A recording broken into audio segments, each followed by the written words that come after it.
So I like to start at the very beginning, which is where and when you were born. So Sabina, let's just start with you.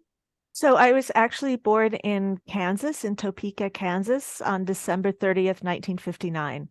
And the So reason I you was are born, a Capricorn. I'm a Capricorn. I'm a double Capricorn with Aries rising and 4 planets in Sagittarius. My son is a double Capricorn with Aries moon. I'm so sorry. We are You're we are very stubborn. stubborn as fuck. So true. But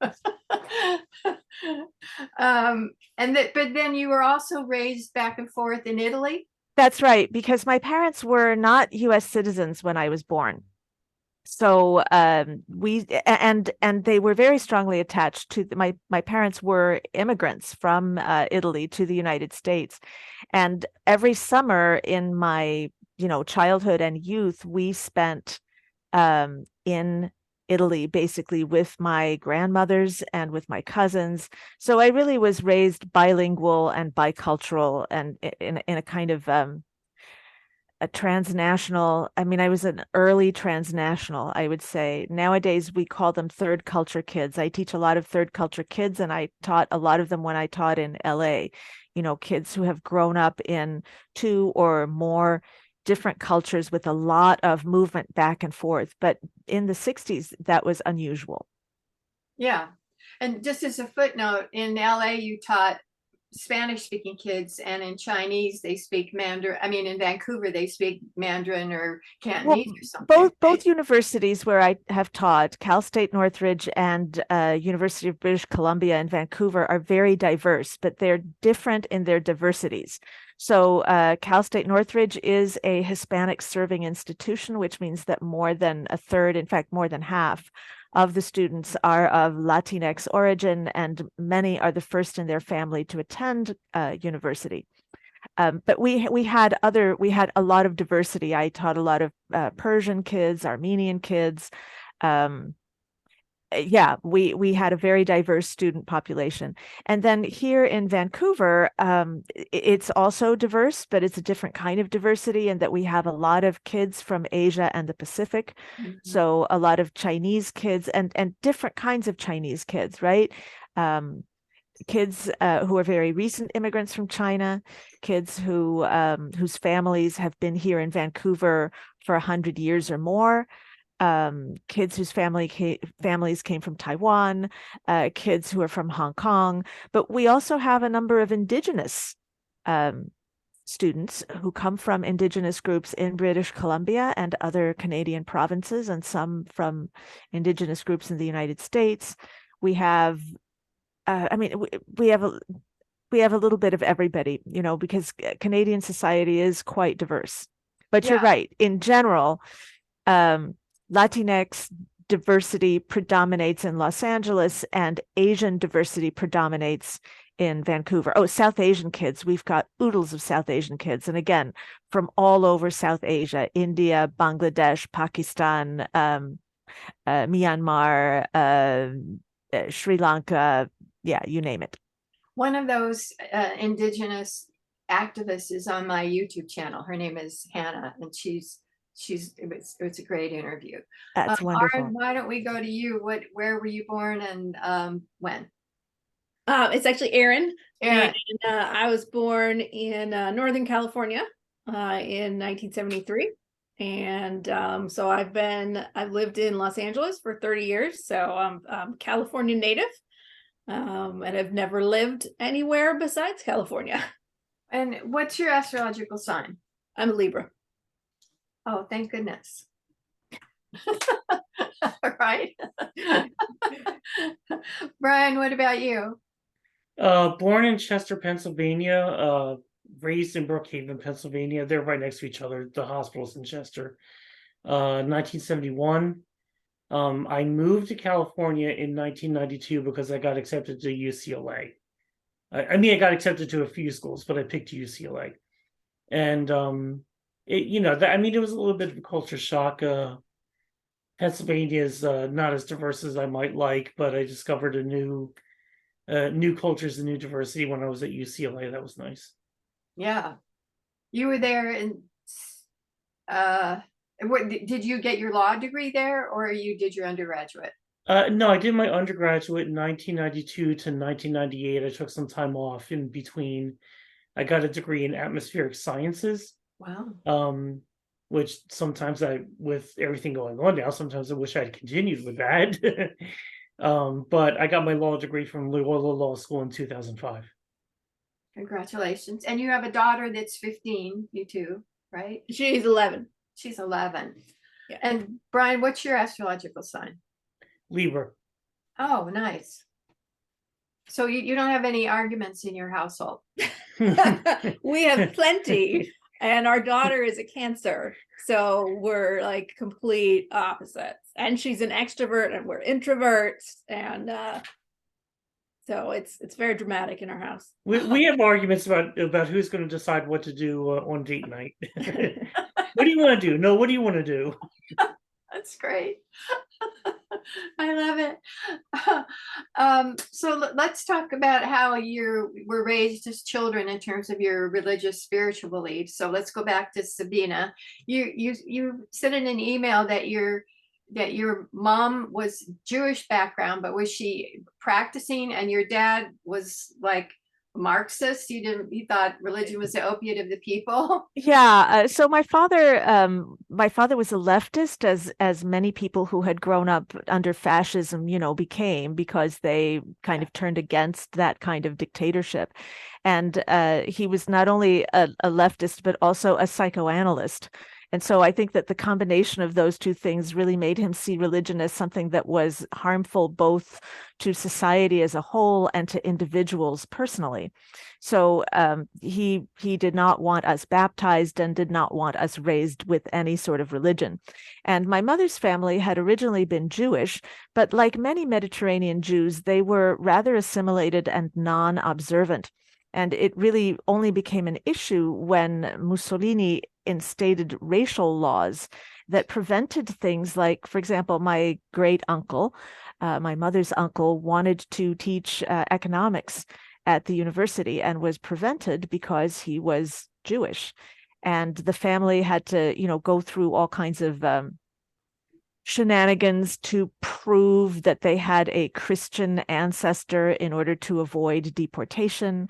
But some of our relatives in France, for example, were in fact deported to Auschwitz. So it was a very tense situation for them during the war. But they were generally non-observant and not terribly religious. They were, I would say, they were culturally Italian.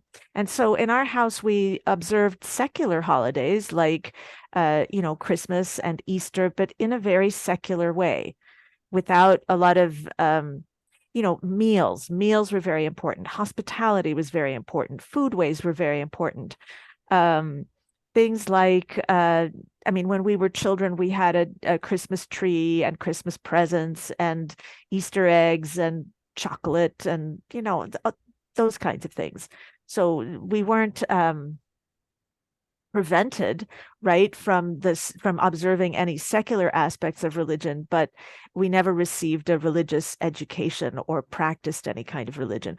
We were, however, very free to explore other people's religions. So, for example, if I was spending the night with a friend and wanted to go to synagogue with her or church or something like that, that was perfectly fine.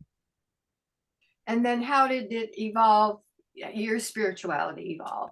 Well, of course, if you present something as something that is bad and that you shouldn't engage in, really, or something that's possibly dangerous, then it becomes very attractive to kids, right? So I was fascinated with religion because it was something that other people seemed to have that we didn't particularly have. But I was quite creative in my approach. So when I was little, I played with trolls. And I invented cultures and religions for them. This is another thing that happens when you have a kid that is yanked between cultures, that, that becomes a thing that is played out, right, is enacted. So I invented a nature religion for my trolls where they would dedicate themselves to different elements. And I'm talking here about the 4 Aristotelian elements, depending on what color their hair was. So if you had a blue-haired troll, that troll would dedicate themselves to water. And if you had a red-haired troll, it would be fire. And if that kind of thing. So I became fascinated, I guess, with neo-paganisms and modern craft when I was in graduate school. And I began to hear about these new religious movements, and I started teaching a course as a graduate student called The Supernatural in the Modern World. It's a course I still teach today. And there were local witches. This was in Bloomington, Indiana, where I did my graduate work in folklore studies. There were local groups who engaged in this stuff. And so I kind of reached out to them to find out more, and then read Margot Adler's Drawing Down the Moon. So that book was really pivotal in cementing my interest in these new religious movements. I didn't really begin to research them, however, until after I had finished my doctorate. In the early 1990s, I was living in Madison, Wisconsin at the time, and teaching there at the university. And I, again, came across a local witch by the name of Selena Fox, who was always in the media. She was a very public figure. She had an organization called the Lady Liberty League, which advocated legally for pagans who were discriminated against in the workplace and in other civic areas of life. And she also had a nature sanctuary called I think it's just Circle I Sanctuary, think it's right? just Circle Sanctuary. Yeah. Yeah, it's just Circle. She and her husband had just bought the land there, and they would have big public rituals out there. So when I was teaching the supernatural in Madison, I think the first semester I taught it, we rented a van from the university, and I took a bunch of students from the class to a ritual, to an Earth Day ritual out at Circle Sanctuary on I think it was Earth Day, so it would have been April 20th, or I think that's when Earth Day is. And that's when the penny dropped for me, because I had studied ritual and women, ritual, and politics in Sardinia. My first publications are about traditional religious festivals and globalization and the politicization of these festivals in Sardinia. And for various reasons, I was not able to return to my field community there at the time. And so I started looking for local ways that I could explore these issues. And at that ritual, I could see, women, ritual power, political issues, all of the things that I was interested in, but really in a very different way than had happened in a former field site. And so that kind of launched my interest in studying paganisms. And then, so that project is still ongoing. I never stopped really studying paganisms, but that project launched around 1993, 94. Then I left Madison, I moved to California, and that's where that research really, really took off. Especially when I was living in the Bay Area in between 1995 and 1997.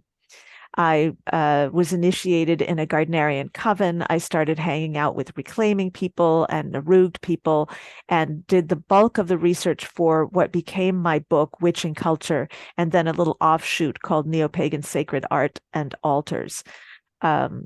So what happened when I left the Bay Area in 1997 to take the job at CSUN is that I continued to do research with local pagan groups, including the group that Aryn and Brian were members of, a group called Willow Lodge, which was headed by a priestess named Olwen Forrest and her partner Mike. And I liked this stuff. I write in Witch and Culture about how I had a life-changing experience, an extraordinary experience at a reclaiming ritual in, I believe it was 1995, February of 1995. And I became very interested in ritual as an art form, in how to create these kinds of experiences for other people, for myself and for other people. And I genuinely liked practicing, so I just stuck with it. And then when Olwen and her... What was that experience, that profound experience? I thought you had maybe read about it in my book. So that was a ritual dedicated to the goddess Bridget at her forge. And we had a path working. which is a sort of trance experience in which a narrator takes participants on an imaginary journey, a spiritual journey through storytelling. And in that experience, I encountered the goddess Brigid at a spring in my Sardinian field site. And she was working at her forge, right? She had this giant hammer and this anvil, and she was, making things. And the prompt from the storyteller was, "You bring Brigid a gift. What is it?" And I took out my heart, which was broken and bleeding like meat from a butcher shop. And I gave it to the goddess. And she heated it up in her forge and kind of melted it. And then she pounded it with her mallet. And I could feel this in my body. It was like somebody was beating on my heart with a hammer. It was actually quite painful. And then she reforged it into a Valentine heart. It wasn't in pieces anymore. It was red and glowing, and she put it back inside me. And she said, "This is your heart, and fire will make it whole." And I have never forgotten that. No. That experience changed me. I was at a very vulnerable point in my life and career. My first marriage had broken up. I had lost my job. My job at the University of Wisconsin had ended. It was a soft money position and it was not renewed. I was kind of in between. I was never without work, but I had sessional positions, lecture positions at various universities, good universities, but they were for like a semester or a couple of quarters. And I was really very uncertain about my future. I didn't know what the future would bring, and contemplated leaving academia. And also there had been issues with my fieldwork in Sardinia. So I really was wondering whether I was even in the right profession. And that experience reassured me that I was on the right path, and that my heart would heal, and that in fact fire would make it whole. In other words, those strong emotional experiences that I had had in the field in Sardinia, and that I was starting to have in my fieldwork with modern pagans, that those were a valid way of knowing for me. They were a way that I got knowledge. They were not wrong or ethically problematic or not a good way to do fieldwork. They were simply the way that I did fieldwork. And that I was on the right path. Wow, that's profound. Brian, let's go to you. What was how were you raised as a child in terms of your religious spiritual practice or lack of it? My family was Catholic. Brookhaven is a small town, and I think there were maybe two churches, but the church closest to us was Catholic, and that's where we went. Not every week, but quite often. And I don't know how connected I don't remember actually how connected I felt to Catholicism. Obviously I was dragged there so it was, as a kid, but I don't know that I ever felt a strong connection to it. You didn't get the guilt, shame, sin kind of message? No, not even that. I don't think I was old enough to understand how that could be problematic. I think I just didn't feel that connection to Jesus and God. That I didn't hear their calling. I didn't hear the calling of the faith. And my father died when I was 13. So at that point, my mother started going to church. We all started going to church a lot less, actually. I'm not sure we went at all. I don't think my mother ever stopped being a Catholic, though, or stopped believing in God. She probably did have some questioning about her faith, from losing her husband early. He was in his 50s. But I don't think she ever stopped believing in God. I probably did, but I also started getting into the wrong crowds. So, when you're wrapped up in drugs and alcohol, you're not really involved in religion at all. So that's the way I went for a while. As a teenager. Yes, as a teenager. I calmed down a little in my 20s, but not much. But in my 20s, I did start thinking about religion. I was in college. I did start thinking about religion again, but and I felt there was something out there for me, but I couldn't describe it, and I didn't know what it was. And that was in the 90s, and paganism didn't really have a lot of PR in the 90s, or a lot of well, I don't want to say acceptance, but just I think it was really unknown to most people, especially people around me. I was in a fraternity, and people would ask me. Actually, some of the people in the fraternity were Catholic, so I tried Catholicism again, and so my fraternity buddies were really glad that I was going to church with them. But I just wasn't feeling it, so I stopped after like a month.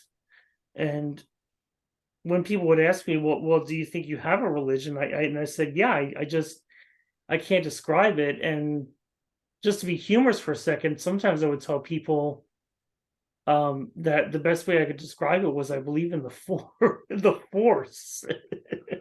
I think a lot of people. Not that I believe in a fictional religion, but I think I was saying that because I felt a connection to the energy around me. So a friend of mine, Aryn, because we were friends at the time, loaned me one of Scott Cunningham's books, Wicked for the Solitary Practitioner. I started reading that, and I thought, okay, yeah, this is it. I think this is it. I think this is what I've been looking for. Do you think that ties in with being an atmospheric scientist somehow? Because it's all about energy. Nobody ever asked me that. Well, I've never thought of that. I didn't start out as an atmospheric scientist. I tried to be a civil engineer. I wasn't connecting with that either, so I switched to atmospheric sciences, which was a lot more interesting.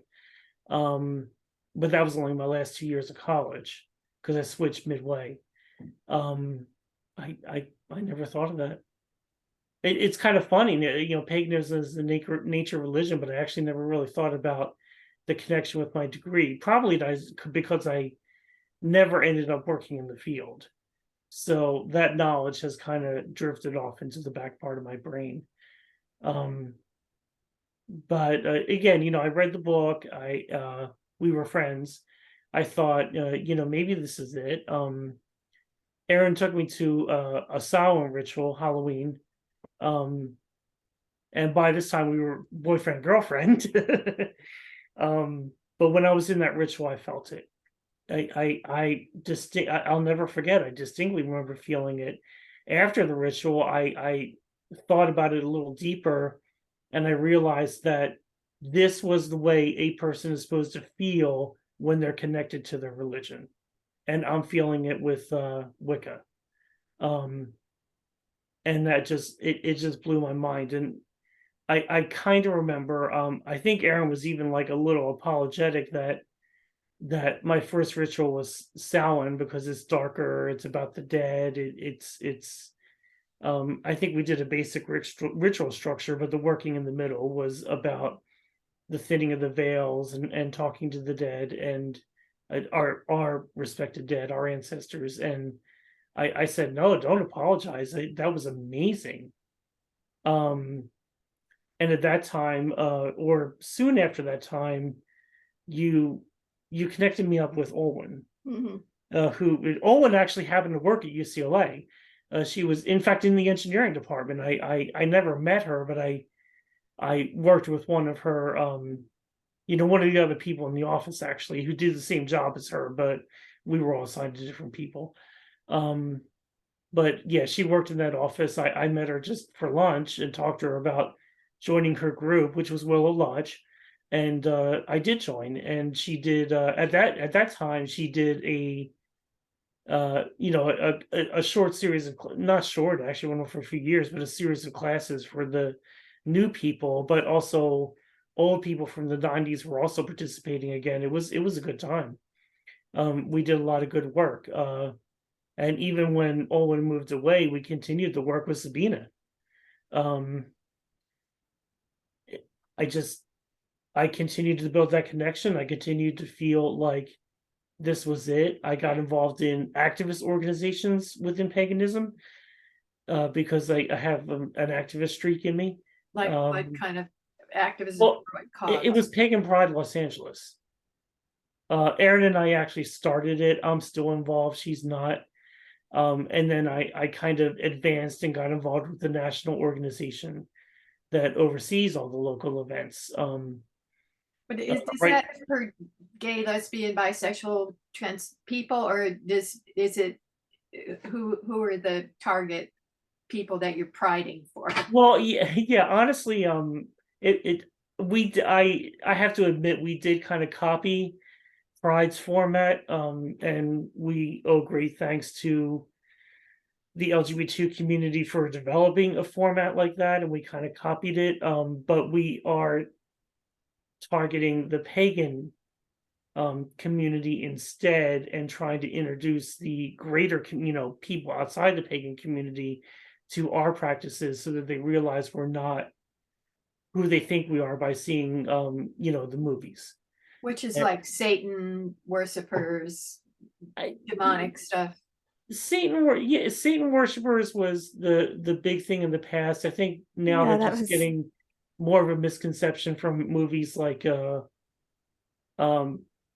Craft, or even Harry Potter, that we have all these powers, and I mean, we do our own form of magic, but it's obviously not levitating and things like that. So that's what we aim to teach, that here's what we really do. And we think it's important for the world, and especially this time it's important for the world because we do worship nature and revere nature. And I think that kind of reverence is missing from a lot of people's lives, and leads to some of the crises we're having right now. So I enjoy that work, but I mean, the basic start of my path was just getting introduced to the religion and feeling the connection that I never felt with Catholicism, or anything else. I like the Quakers. I considered attending a Quakers meeting. I don't think I ever actually did it, but I considered them as I was searching for something else. I don't remember if I considered much else, but this was it. And I've stuck with it. I've stuck with it for over 20 years. So what's your title within the group at this point? Well, I'm the founder of the Los Angeles, one of the founders, sorry, of the Los Angeles chapter. The treasurer. I'm not the president of the Los Angeles chapter. I actually try to avoid that. I want other people to. I don't want to have. I don't want the event to be just about me. I want other people to be in charge and have their say. But I'm also the national president. Yeah. of Pagan Pride. Of Pagan Pride. Yeah. Yes. Yeah, got it. Okay, great. Aryn, what about your religious upbringing, or lack of it? I was also raised Catholic. When I was very little, we did go every week, but it was a very old school church. The Monsignor had built it himself, and then when I was about 8, it was arsoned, and it really broke him. And a lot of there was a school attached to it, so we could still go to church in the gymnasium while he rebuilt, which took a few years. But a lot of his sermons were about don't wear shorts to church, and a lot of just very rules about how to be a Catholic. And he was always trying to recruit people into being priests who had no interest in doing so. And then we got a series of other priests, but for whatever reason, every time we had a really good one, the diocese would promote them and take them away from us. So after a few years, he rebuilt it, but it was the new church was very. It was the old church was dark and had a lot of dark wood and tiles, and the new church was very, I want to say it was kind of mission style, but it was very open and bright and brightly lit. And the old church had the pipe organ built into the walls, and the new one just had this sort of prefab organ stuck in the corner that we didn't have an organist for, and it just kind of lost. It lost its feeling. They changed the name. So we kind of stopped going except for Easter and Christmas. And then at 15, I just said, I'm not going anymore. And my mom fought me about that. And I was like, but by then, I remember when I was in, I think it's 5th grade, we studied the Greek gods back when I was in school. Our daughter did not learn that this last year. So that's changed. But I was like, well, where did they go? If they had these Greek gods, they had all these gods, where'd they go? Why is there only this one guy now? So it didn't make sense to me. So I was always like, well, they must still be around. If they existed before, they must still exist. So I did always kind of play around with that idea. And then I actually went to Catholic high school by choice. We went to public before that, but for a lot of reasons, mostly having to do with bullying and not fitting in, I chose to go to Catholic high school. But the Catholic high school I went to there were only 2 required masses a year. We had 5 nuns, and one of them was a mystery novelist who published like dozens of books. So we were not at all. And the boys' school, which was like right across the road, was Christian Brothers. And one of the brothers there also went to sing with the gay men's choir in San Francisco. So they were not a particularly religious, but I don't think the boys had any required masses, actually. So it was not at all. It was a college prep Catholic school. I think all but 4 of us did not, all but 4 of us went to college. So, it was very much focused on that and not on religion. So I went to work at, for B. Dalton and found the New Age section. I picked up a book by Scott Cunningham, and that was it. I was like, all right, well, now I know where the gods went, and this is it. This is me. And I was a solitary until I was in college, and I was doing I was a TV film major, and so I was doing a project, and I decided to interview some local witches. And so I wrote to the group, a separate group from Willow Lodge that Olin was also in. And by the time they wrote back, my project was done. But then I met with Olin and decided to join her group, which was quite large at the time. And then some spin-offs formed. And so I was in that for several years. And then after, she kind of took a sabbatical, and so some of us continued to meet and held rituals ourselves for a while. And then she started hosting again in her new house after she'd gotten divorced. And this was before Mike was part of it. And then I took Brian, and so I think at some point there were like 3 subgroups within Willow Lodge. And then when she moved away, then Sabina by then had joined and was hosting. So that's, and then we had our daughter. And so she just started coming with us. So that's been my path, was just solitary to Willow Lodge, and that's it. I just want to say a couple of things that you probably want to know, Gail. The first is that, like Aryn, I had a fascination with the Greek goddesses and gods as a child. My parents were raised, they were raised during fascist Italy, and they had a very strong grounding in the classics. And my mother also read classics at university and taught French and Latin at a private high school after she graduated. So I was steeped in Greek and Roman mythology from the time that I was small. In fact, my name comes from an ancient Roman story. I think it's a story from Lucretius, if I'm not mistaken.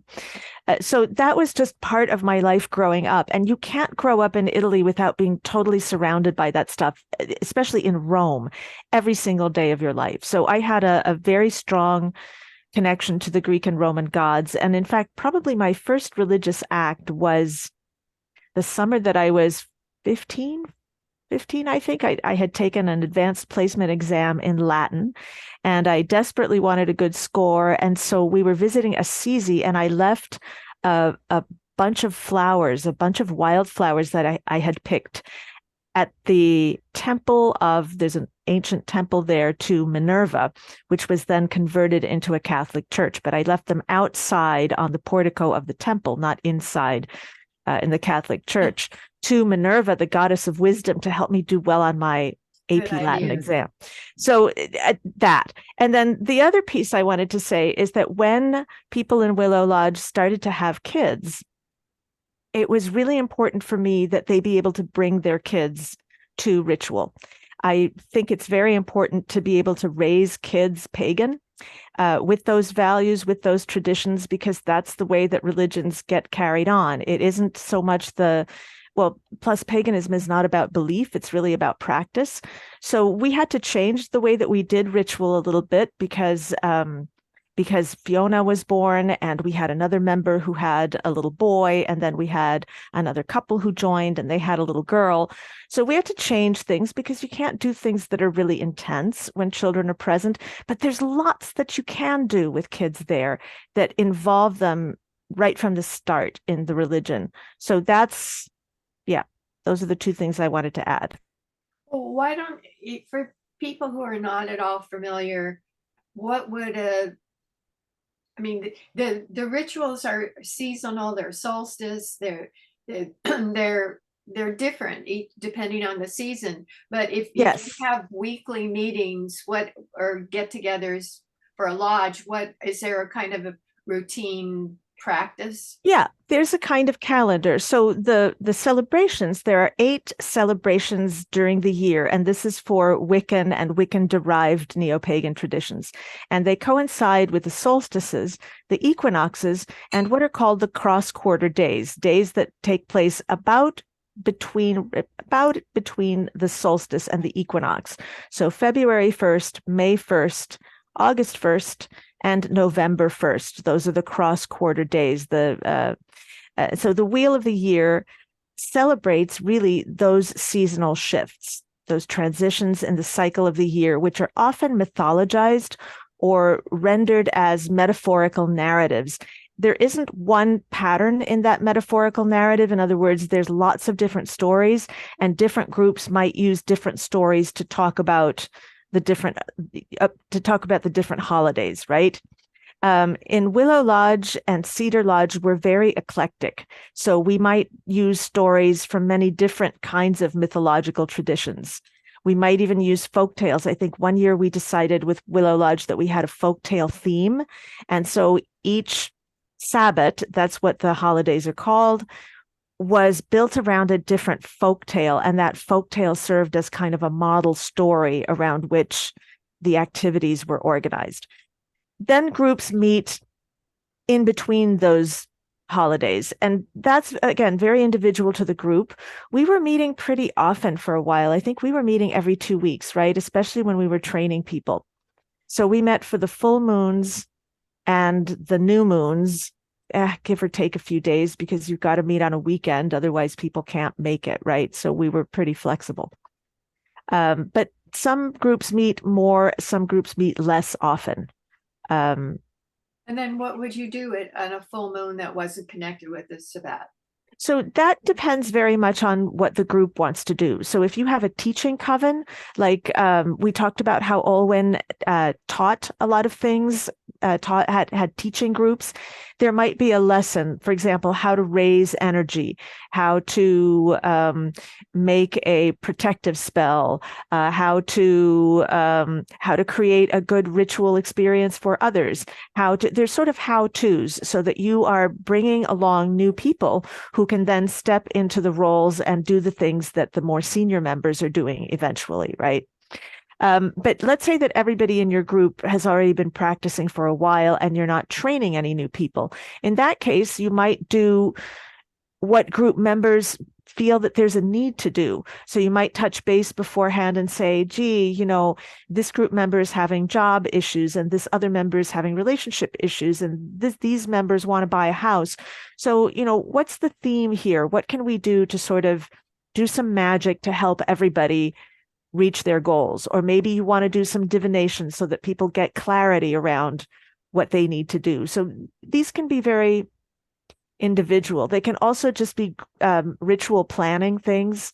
So with Willow Lodge for a while, we were meeting at the full moons just to plan the next big ritual.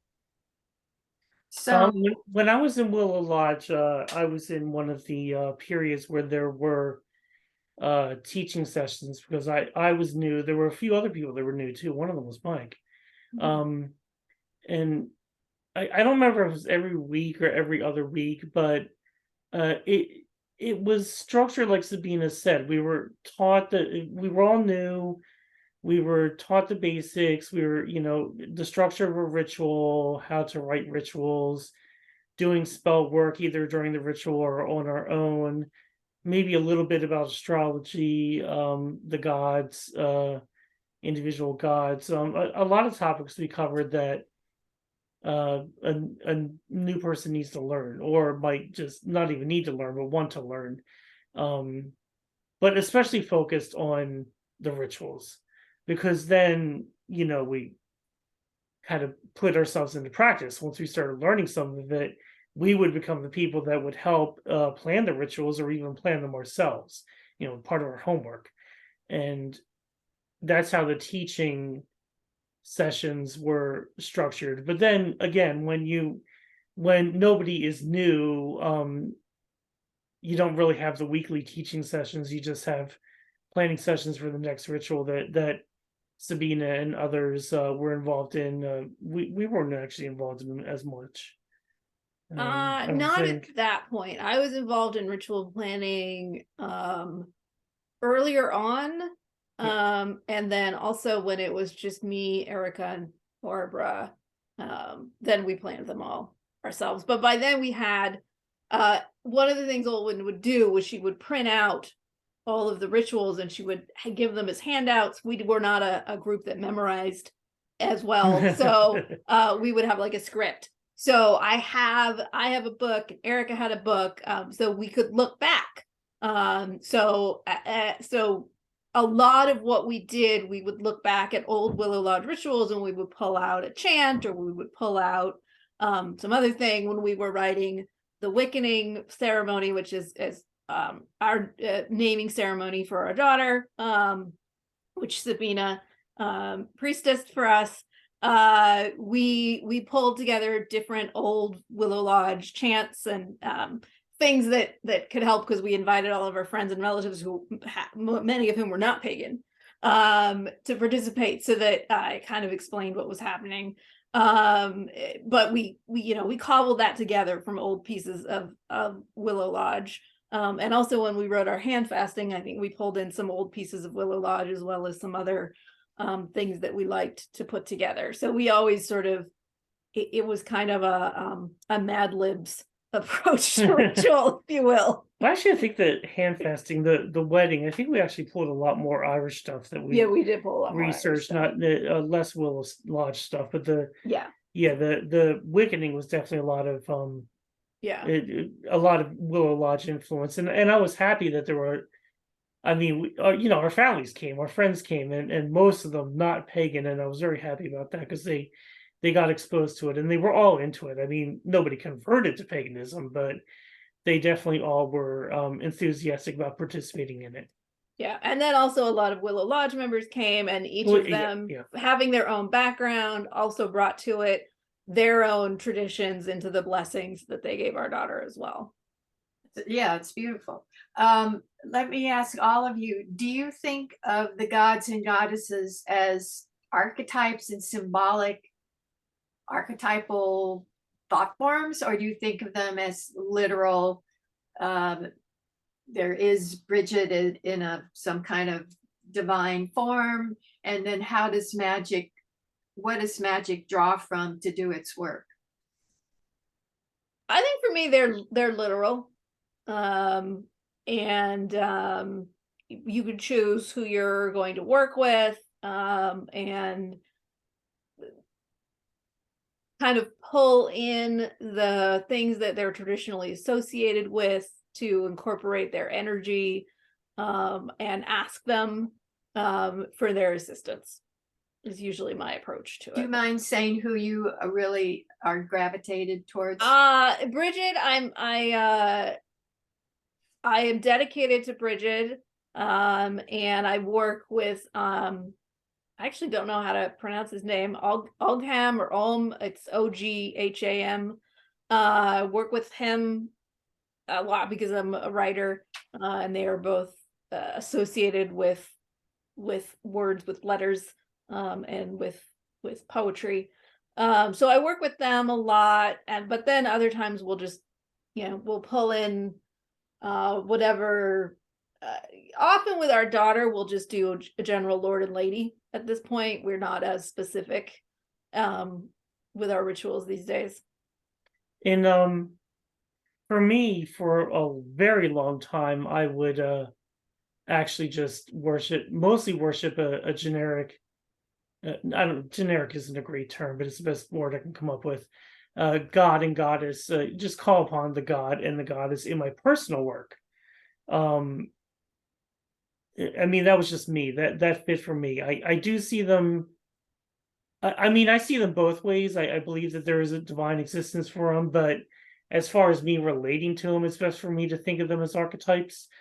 But in ritual, we would always pick, almost always, I won't say always, almost always pick a god and a goddess that fit into the theme of the ritual or the work that we wanted to do. And I also got to add, actually, even though I worshipped just like the Lord and the Lady or the God and the Goddess, I am feeling called to one specific goddess lately. For a multitude of reasons, I haven't been necessarily doing the work to try to establish the connection, and then I think she gave up calling me for a while, but now I'm feeling the call again. Do you mind I'd saying who actually that rather is? not say who that is Okay. until the relationship is solidified. I'm Yeah. not sure, if I make the connection, then I'll start being more open about that. Yeah, got it. So Mhm. what do you think that magic means? What's the mechanism by which a spell is cast? And I heard a great definition once from not Oberon, but people in his orbit. What was, Oberon Zell, yeah, what's that definition? Church of All Worlds. That's the Church of All Worlds. Magic is, oh God, what is this? Bending nature. This isn't the right words, but bending nature to your will. Yeah. Do you have you heard that? Yeah, phrase? I have heard Yeah. this definition, and I don't remember exactly how it goes. One of the definitions is magic is bending or shaping nature in accordance with your will. I think you're closer. Yeah, I think shaping is the right word, actually, not bending. Yeah. Yeah. So how does magic work? Look, almost every culture worldwide has some sort of tradition of magic, which means that if it didn't work, people wouldn't do it, right? People would stop doing it pretty quickly. So magic, it is shaping reality in accordance with your will. It's also changing consciousness according to your will. And sometimes those things are the same, and sometimes they're not.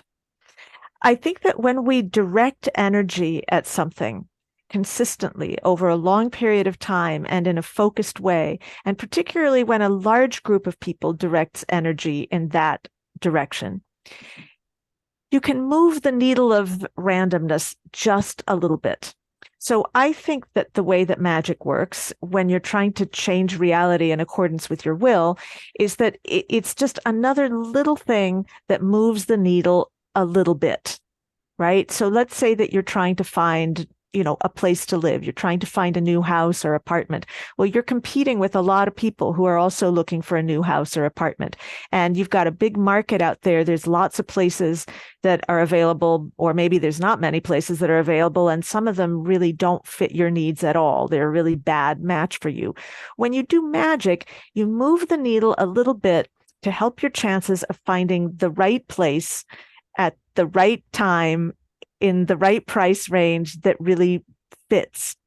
And some of it is because you're also doing work in the real world. I mean, you can do all the magic that you want, but if you're not checking Craigslist or, you're not working with a real estate agent to find that condo or that house that you want to buy, you're not going to find anything, right? But if you're doing the two things together, there's some sort of combination of working in the material world and concentrating your energy, feeding that thought form energy, asking for a deity or a saint or whatever to help you, talking about Catholic folk magic there, that it moves the needle just a little. But the other way that magic works, I think, is by making us aware of other ways that our will, that our desires might be able to be fulfilled. So I always talk about working for essence as opposed to working for form.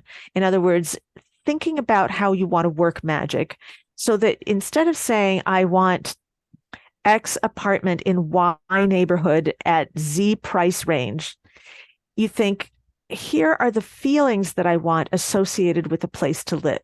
I want to feel secure. I want to feel financially stable. I want to live in a light-filled home. I want an apartment or a condo that allows pets. I want, you list all those things. And then you work for that essence rather than for that form. And I think what working for essence does is it works on us internally. In other words, it makes us more open to considering a variety of different arrangements, as long as those emotional needs that we have are met, right? So maybe you don't find a house to buy, right, at your price point, or a condo to buy at your price point, but your friend says, hey, I live in a duplex and the other part of the duplex is now open. The renters are leaving. Why don't you come take a look? And you look at it and it ticks all the boxes. And then you're like, well, you know what? This actually is the solution that works for me. You're getting your essence, even if it doesn't come in the outer package that you want to package it in. So magic works on those two planes. It moves the needle a little bit in the material world, but it also works on us internally. The way I would say it in my vocabulary is intention works on the quantum field. Because of quantum mechanics, everything exists in probability and potentiality. So there's quantum mechanics explains how intention works.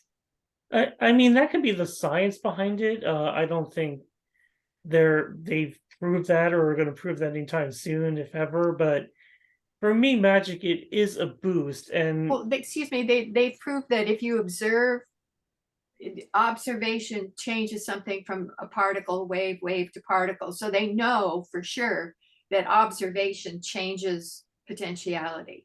yes, But they haven't proved that, me, Brian, and Aryn directing our energy towards, I don't know, Fiona getting into Harvard is going to get Fiona into Harvard.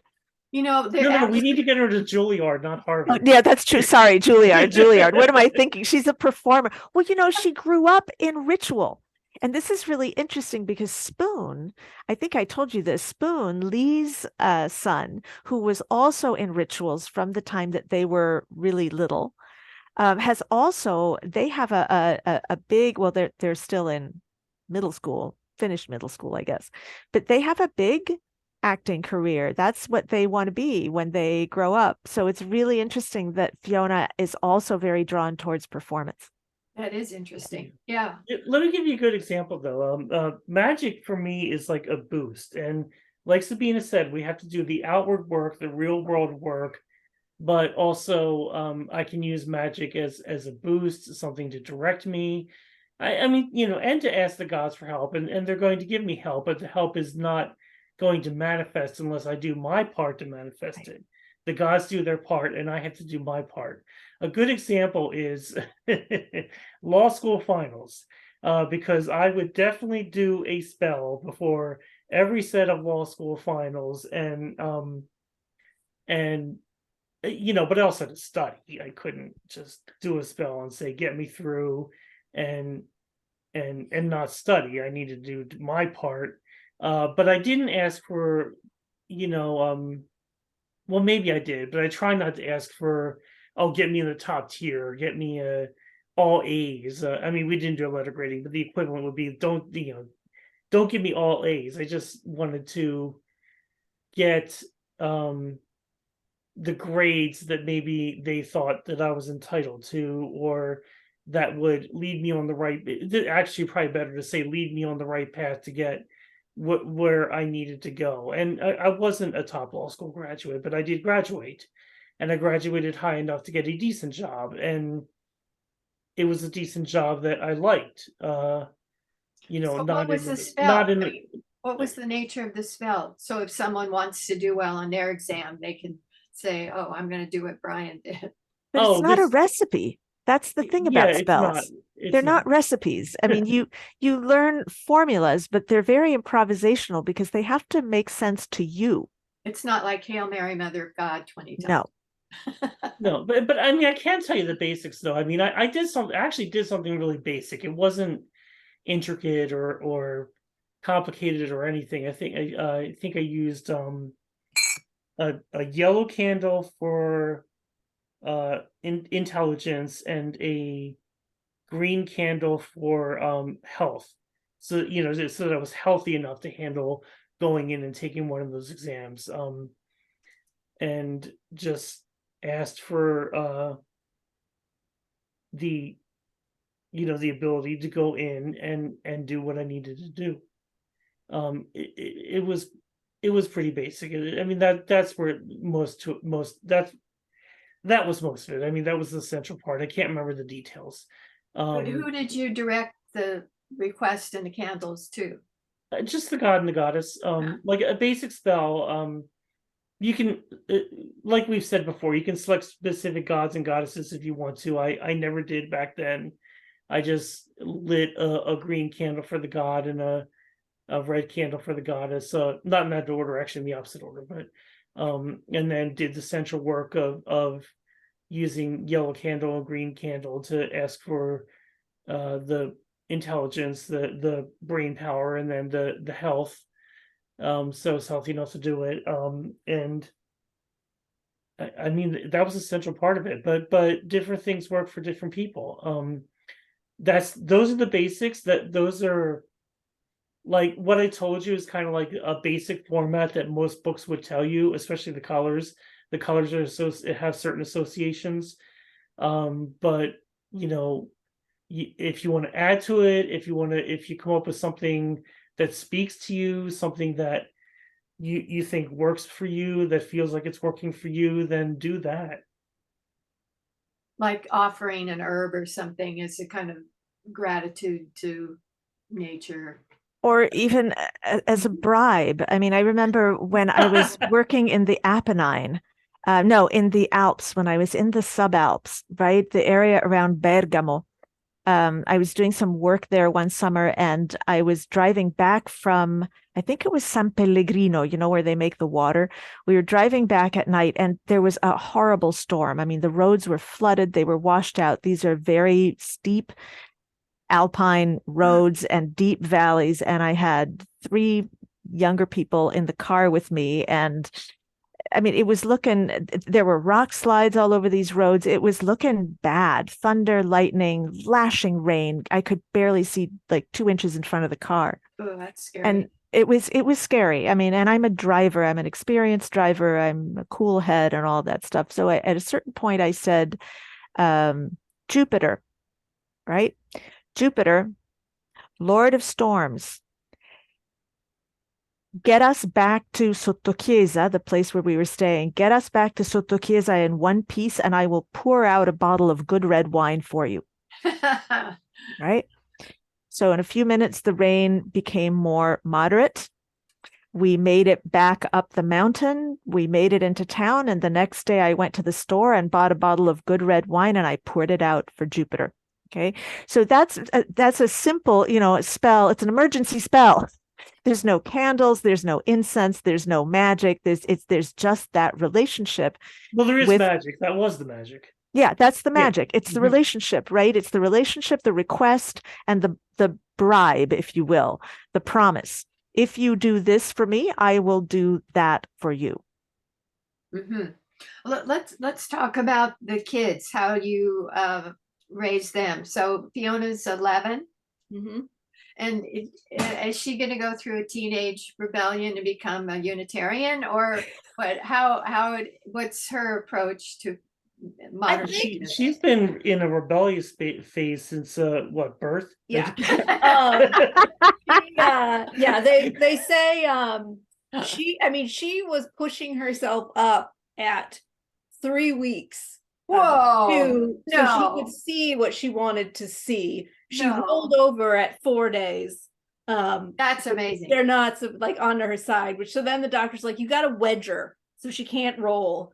So like we had to carry her certain ways because she couldn't see because her vision was not developed, but she needed to be carried a certain way because she wanted to see. And so yeah, she's been strong-willed since the day she was born. She's never in her day in her life been an easy child. So and how does she work with modern paganism? She is it's funny, we just she's been attending ritual since she was a few months old. Tell the story you told me the other day. So a couple days ago was the anniversary of her first steps, 10 years ago, and it was on the day that we were having a couple of our friends over for a Lammas ritual. Everybody else was out of town, so it was just going to be the 4 of us, and she had taken her first steps out of her little play car that morning, and then we put her down at the altar that afternoon. And at the time, there were always, one of our things is there was always cookies and juice or wine on the altar as one of the offerings that we make. So she took a few more steps to get to the altar to eat all the cookies that were on it. And so after that, we always had to make sure that there was Fiona's bowl of cookies on the altar, because that's what she would do during the ritual, was go and stand there. And, she looked around, she participated. Sometimes she'd cast the circle. As she got older, she now often does the quarter calls or casts the circle for us. A couple of times, just the 3 of us, she's actually created the ritual for us to do. But yeah, so she, some kids do go through a rebellious phase and decide they don't want to be pagan. Some come back, some don't. Partly it depends, I think, on who they end up in relationships with and what faith those people are. But I think one of the things that we do and have been careful to do, and in the when we did her Wiccaning blessing, we did not dedicate her to a particular deity or even to paganism. We said, we're raising you in this path, but it's yours to choose your religion. When you are old enough, you will decide that for yourself. And so, but at the same time, she has not been exposed to anything else for the most part. She's never been to church or synagogue or anything like that. I am trying to we're reading every Christmas we read that 1970s book, the worst Christmas pageant ever, or the about these horrible children who make a mess of the Christmas pageant.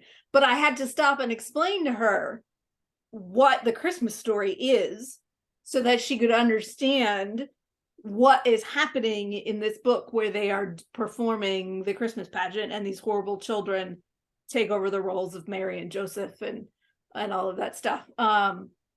So she doesn't have a lot of that other background that a lot of kids, that a lot of people who have come up in Catholic religion. So we kind of have to explain those things along the way.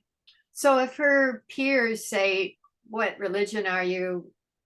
She says pagan or Wiccan. I don't know that it comes up that often. Right. I would say because of where we live, a lot. I mean, there's a strong Jewish population. She has some friends who are Catholic, but not American Catholic. One of her best friends is Vietnamese Catholic. Another one of her best friends is Japanese. I don't even know what religion they are, if any. Probably eclectic. She's her I don't think that religion really comes into major play in the realms that among her friendships or her interactions. Right. Yeah, that makes sense. So in terms of like the background, the history, I read that Gerald Gardner is called the father of Wicca. He developed what we know as Neopaganism in the 1950s, British. Is that accurate? I would say that Gerald Gardner is the father of Wicca. Yep, that's accurate. But Gerald Gardner did not develop Neopaganism. Neopaganism is much bigger than Wicca and much bigger than Gerald Gardner. So, for example, Gardner was in touch with a number of other esoteric thinkers and writers of his age. He was in touch with Ross Nichols, who is credited as one of the founders of modern Druidry, of one of the modern Druid orders. And in fact, Gardner borrowed the equinoxes from Druidry, the solstices and the equinoxes, because previous to that, Wiccans had really only celebrated the cross-quarter days. So those two religious paths in Neopaganism influenced one another in the early to mid part of the 20th century in England. Gardner is the father of Wicca, but the Wicca that we practice in Willow Lodge and Cedar Lodge is very different from Gardnerian craft.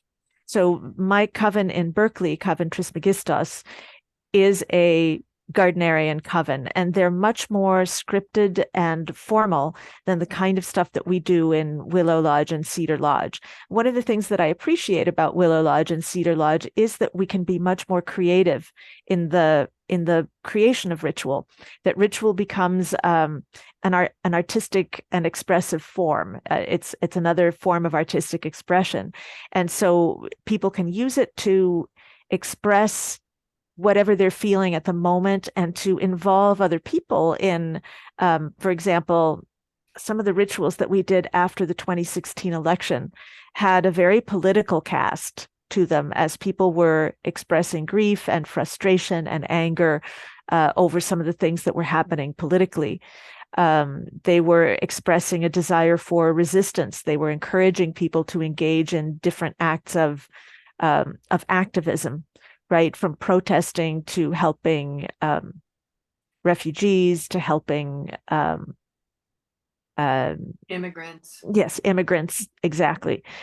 So all of that stuff. Some of our rituals have a very environmental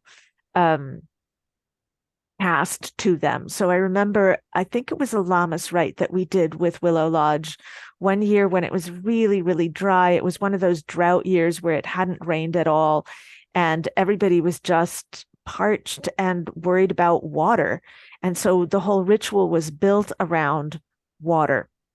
So you can do things like this that are more creative, that are harder to do within a formalized Gardnerian framework. So what happened is that when Wicca spread, as Wicca spread, and as Wicca encountered new cultural forms. So, for example, when it came to North America, it encountered the different ethnic groups, right? People came from different ethnic backgrounds than they had in England at the time, which in the early part of the 20th century was more homogenous.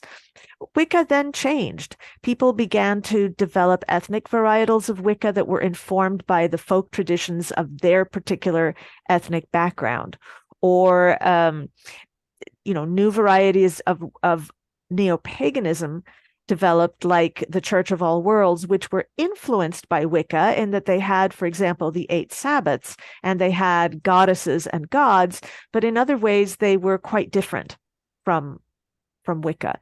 So while Gardner is considered the father of Wicca, I wouldn't say that he's the father of neo-paganism, and I would say that modern craft is very different from what Gardner and his followers practiced in the 1950s. When did the term neo-paganism arise, the concept? That is a very good question, because there are various people who claim that term. So I would credit again Oberon Zell, Z-E-L-L. Zell, with the creation of that term in a U.S. context, but I believe that it may have been created by others at other times, and that would have been in the 1970s, at the beginning of the 1970s. So this could be called a new religion, a new It is. modern religion. It is a new religious movement. As a scholar of religion, Yeah. we consider paganisms, which include Wicca and Wiccan offshoots, right? We consider them new religious movements. They might have elements of old, like the old time religions, and some people like to say that we're continuing the old time religions, but yeah, I mean, well, Sabina's a scholar on this, and I definitely agree with her. But even before I met Sabina, I would agree that in totality, it's a new movement. It's inspired by.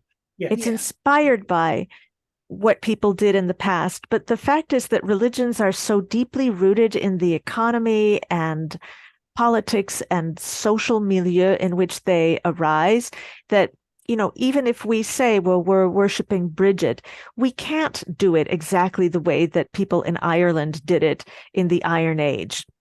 We're not them. We've got different ideas, we've got different lives, we have a different economy, we've got different things that are important to us. So we may worship Bridget as they did, but the way that we do it is going to be a little bit different. And you can take any deity and slot their name in there and say the same thing. Mm-hmm. Could you say a word about the drawing behind you too, Brian and Aryn? This one? Yeah. This is a cross stitch that I made of the Father Son God. Which god? This is just Father Son. The pattern designer has actually done a lot of. She has a moon goddess pattern. I don't know if she's pagan or not, but she has a moon goddess pattern. She has a variety of goddesses and god forms. I think there's a green man as well. And it's just a pattern that I liked. I'm a cross stitcher. And yeah, it just it spoke to me for a while. It's a lot of stitches. Oh yeah. Yeah. But it's yeah, beautifully done. You did such a good job with it. Yeah, thank you. Why is he called the horned god? Well, the horned god is That's the a green different guy. That's a different guy. It's not this guy. So I think the horned god, he's partly Pan. He's also Cernunnos. He's a lot of god forms, but usually a nature god associated with wildlife, and with herd animals usually. Yeah. With herd animals and also with wild horned animals like deer. So we think that when we think of the horned god, we think of, again, an amalgam of many different gods who were worshipped by very ancient peoples because they were associated either with horned herd animals like sheep and goats, which were important to our ancestors, or to, going even further back, deer and elk and animals that were hunted by our ancestors in the Paleolithic. So that's we think of the horned god as embodying that vitality that comes through, especially that fertility and vitality that belongs to male herd animals, right? Mm. And as ruling over the animal kingdom, in the sense of the animal kingdom needing to be in balance and also needing to provide human beings with some sustenance. Mm. And so the triple goddess is Maiden, Mother, Crone is kind of a unifying concept, or I mean, she's different than Bridget. How, I don't understand. Yeah, she's so that concept was developed by a writer, the writer Robert Graves, in his book The White Goddess. It is not a traditional concept. It entered Wicca through the work of Robert Graves. And, Wicca, being a new religious movement, is strongly influenced by literature, by poetry, by, later versions, by forms of fantasy and even science fiction. So these things creep into it. The idea of the triple goddess is based on the idea of the moon as having three principal phases: the waxing moon, where it's going from crescent to full, the full moon, and the waning moon, where it's going from full to dark, and then new moon again, and the cycle repeats. And Graves equated this with phases of womanhood, which is a problem. Many of us today aren't comfortable with that. The idea of the new moon as a young girl, the full moon as symbolizing a woman who is a mother who has given birth, and the waning moon symbolizing the crone, a woman at the end of her life. Well, women's lives have a lot more complexity than that, and you can't reduce it to just three stereotypes. So while people may still use the symbol of the triple goddess, which is a full moon in the middle, flanked by, two crescents, the new moon and the waning moon. People still use that as a symbol of the goddess, as a symbol of craft.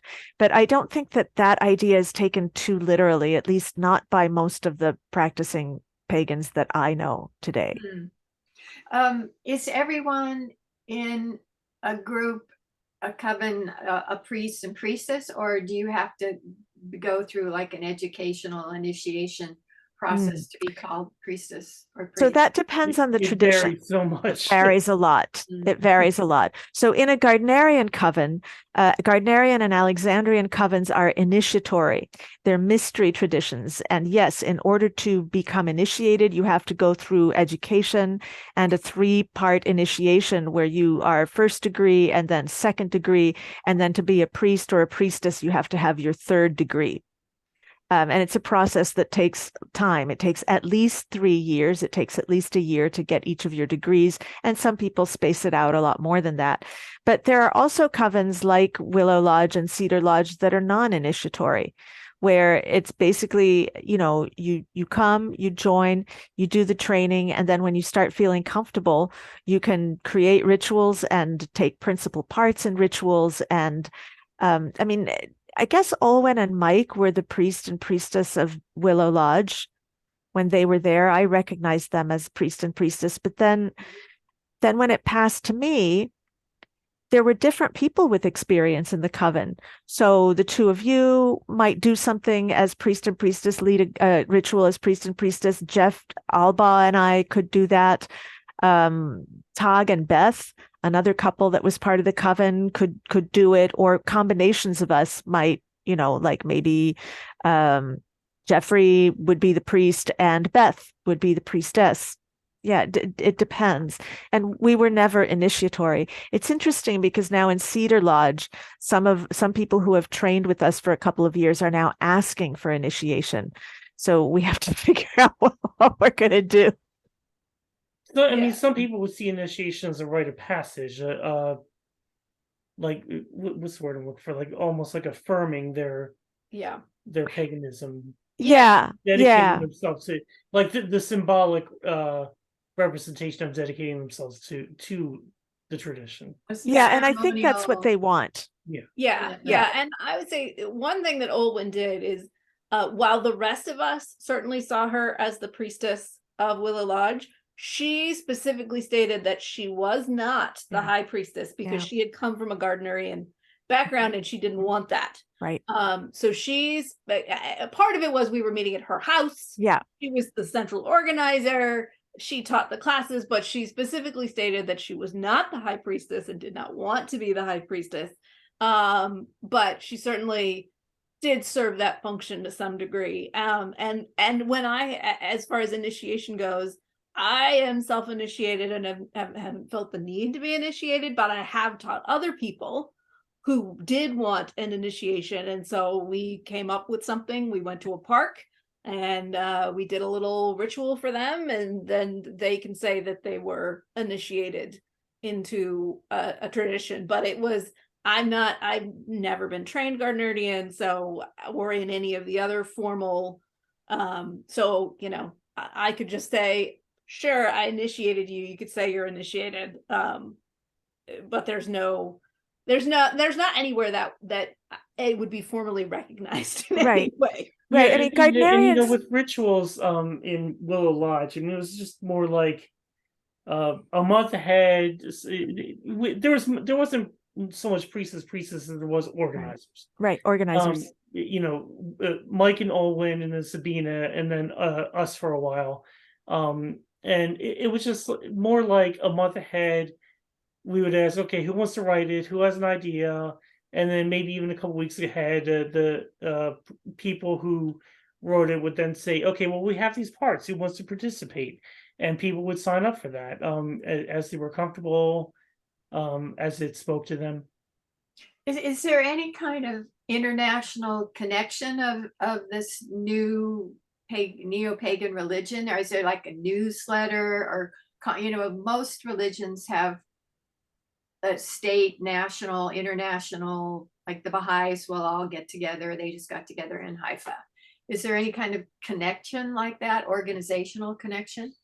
There are national and international organizations. So, for example, a national system of organization is Covenant of the Goddess, and that includes a number of Wiccan and pagan traditions that recognize the goddess. That's all you have to do. Your religion has to recognize a goddess, and then you can join. You can get together. They get together once a year at a gathering called Merry Meet, which is usually over the Labor Day weekend. They have officers. They have a press officer who deals with the media. They can offer, for example, legal assistance if people feel that they're discriminated against because of their religion. So there's that. Internationally, there's the Pagan Federation, which is, again, an international group of representatives that meets once a year. They're largely European, but there's also representatives from Australia, New Zealand, some of the South American nations. So Pagan Federation is it's a global organization. But because all of these traditions are very individualistic, and because really we're talking about covens here, but remember that the majority of people who identify as Wiccan or pagan are solitary practitioners. They're not part of a larger group. So there isn't any way to standardize this stuff, right? There isn't a board that says you're doing it right and you over here, you're not doing it right, so we're excommunicating you. It doesn't work that way. The way that there's two ways I think that people network with like-minded others. One is by attending festivals. Mm-hmm. And that sort of fell by the wayside during COVID, but I've noticed it's picked up a lot again. So and what these are called, these festivals? They're all sorts. Yeah. All sorts. So for many, many years, there was one in the Bay Area that we attended regularly called PantheaCon. The last PantheaCon was in 2020, and there haven't been any since then because of the pandemic, but also because Glenn, the woman who ran it, retired. Retired, yeah. She retired. She said 2020 is my last one. And there hasn't been a group that has stepped up and decided to carry Pantheacon forward. But I'm always getting stuff in my feed about people who have gone to various things. There was one in the South just recently. There's WitchCon. Yeah, There's that got a lot of that got a lot of people too, and it was all over the Facebook and everything. it was all over Facebook, and now I don't remember what it was called. Yeah, I don't. Then there's Rites of Spring, which is around May Day. That's on the East Coast. That's Andres and Deirdre Arthen who run that. There's probably a dozen or more of these just in the United States, right? That take place at different times during the year and in different regions. So people might go to the one that is regionally closest to them.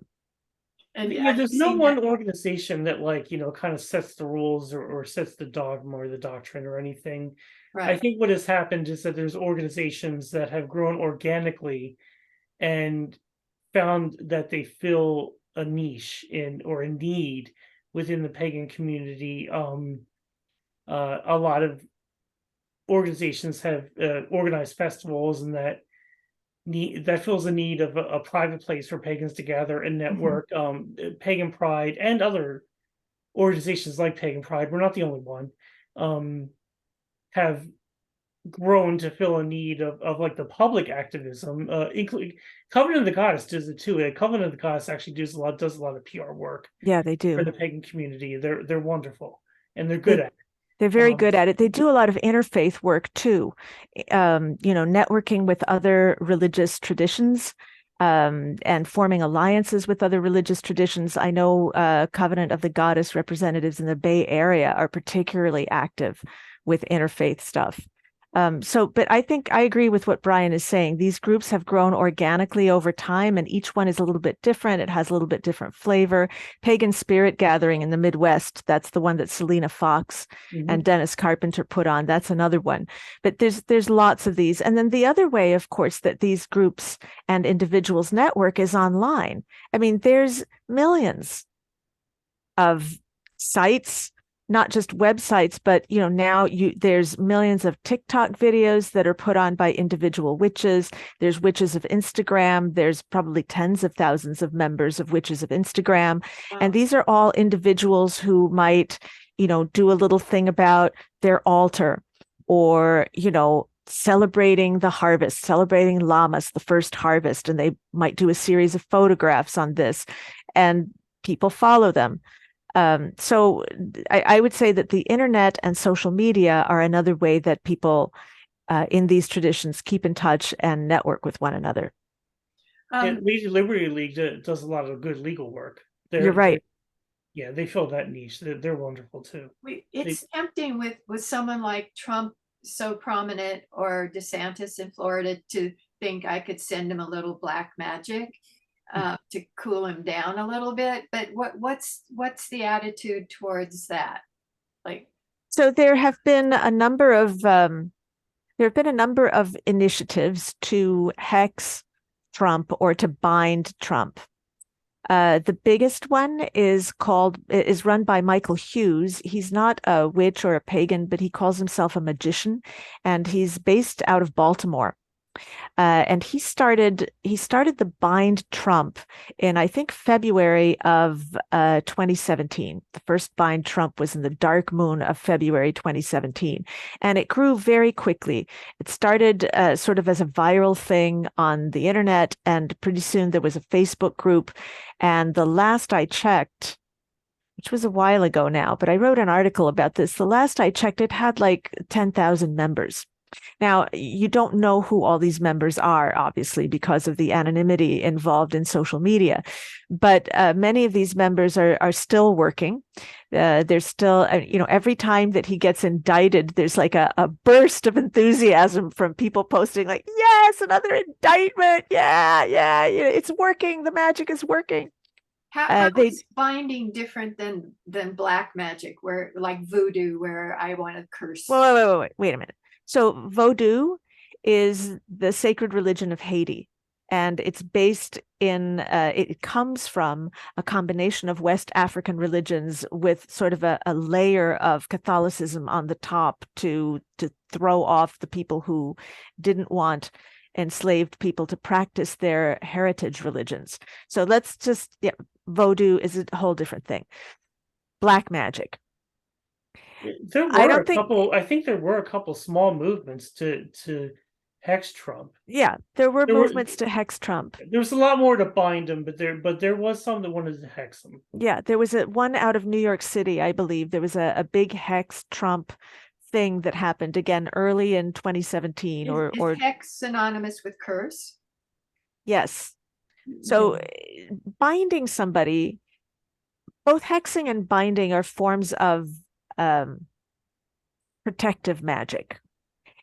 But binding is less aggressive than hexing. When you bind somebody, you literally keep them from doing something. So the bind Trump movement started as a way of binding him, keeping him from doing too much damage to the republic, too much damage to democracy. You're trying to stop somebody from doing something bad as opposed to cause something bad to happen to him. When you hex, that's the ultimate form of defense, right? It's a good offense. No, it's offense. It's offense. Yeah. It's offense. When you hex somebody, you are actively going to cause them harm. You actively want to cause them harm. Let's hex this politician. Let's make sure that he gets thrown out of office and into jail. That would be a hex. And what There's a very loose comparison, like binding is defensive and hexing is offensive. I mean, Very loose comparison. cursing someone seems to me that sets up negative karma. If my intent is to hurt someone, it's going to come back to me, and it's not something that I would advocate. Many magicians say that. Yes. Many people who work magic find that doing those heavier forms of magic, like cursing and hexing, have long-term consequences. It's called blowback. I've often heard it called blowback. They have blowback towards the practitioner. Yeah. And to tell you the truth, I've even heard traditional healers talk about this. I've worked with traditional magic workers in Italy, and I have had a couple who have told me that they believe that when they do heavy work, it has consequences against them. Binding is less it's less heavy, right? Because you're stopping somebody from doing something rather than wishing or sending wicked things to them. So do you think it's fair to say that it's had an impact on all these troubles that Trump has this year? The bind Trump people think so. I mean, I think it's certainly hopefully some of the bind Trump prevented him from and his cronies from dismantling democracy to the degree that he would have liked. Yeah. Hopefully, it obviously it prevented him from or a variety of forces, but he didn't succeed in keeping the presidency as he wanted to. But also there is some aspect of, if you're gonna do a bunch of crimes, eventually you're going to get caught. Get caught. So a lot of it is he did this himself. That's right. These are consequences of his actions. And remember that there are witches working to protect Trump. And there are all kinds of Christians involved in doing prayer spells to protect Trump. So if you want to read more about this, I edited a special issue of the journal Nova Religio, which is about magic and the 2016 election. And there's articles there by various scholars who study Christian groups who did prayers to protect Trump. There's a wonderful article by the Scandinavian scholar Egil Asprem, who talks about the politics of magic in broader terms, in very theoretical terms.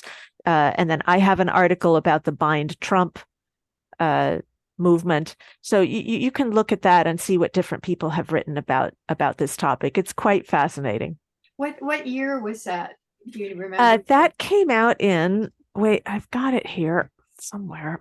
And while you're looking, I'm going to ask you next about all three of you, your favorite books for someone who wants to learn about It Wicca. came out in 2020, Okay, great. May 2020. Good. You got it right there. Good.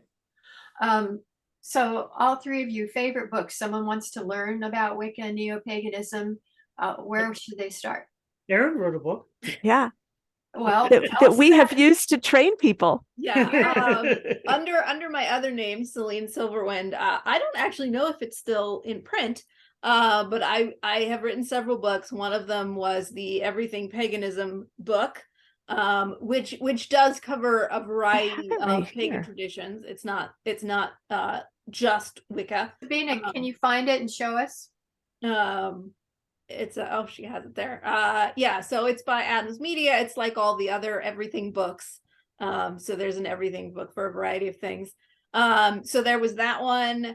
I've written a book of spells for couples. I was contracted to do something very fun called the Witch's Journal, which was like a little scrapbook that I put a bunch of little Wiccan things but that was actually only sold at Barnes and Noble as a bargain book by a book packager.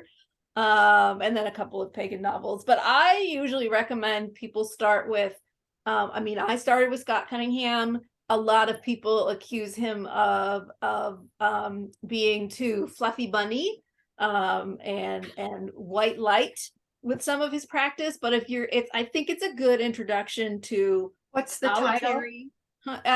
It's what, Wicca for Solitary Practitioners. I'm sure. Well, that's one, but he has a few. He was a prolific author, so he wrote a number of books. He has one on herbs and incense, I think. Yeah, we must have them somewhere, but they're probably up at the top there. So I had several books by him.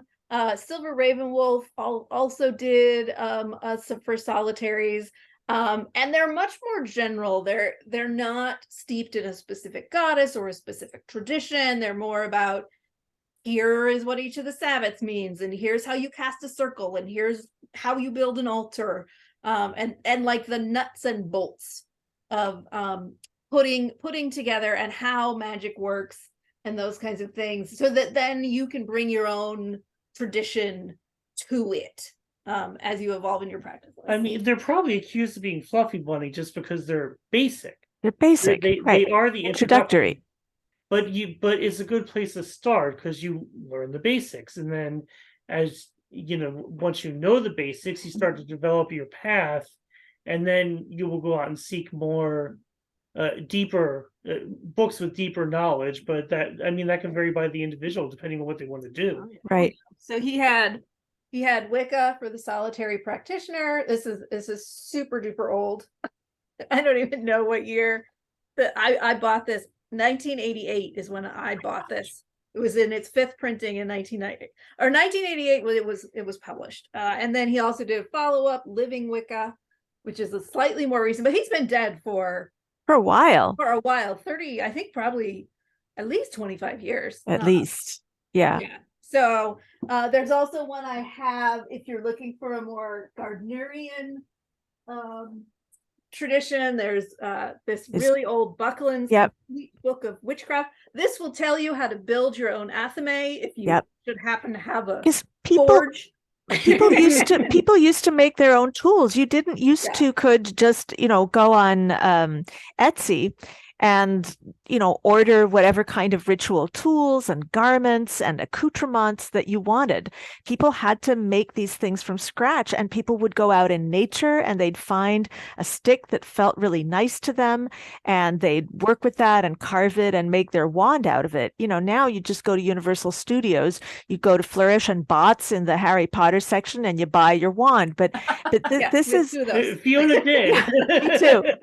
I have no surprise. The one that felt best to me was Minerva McGonagall's wand. But anyway, I have a whole collection of wands by now. But you have one right there. You could show us. Yeah, I have a number. Hang on. Okay.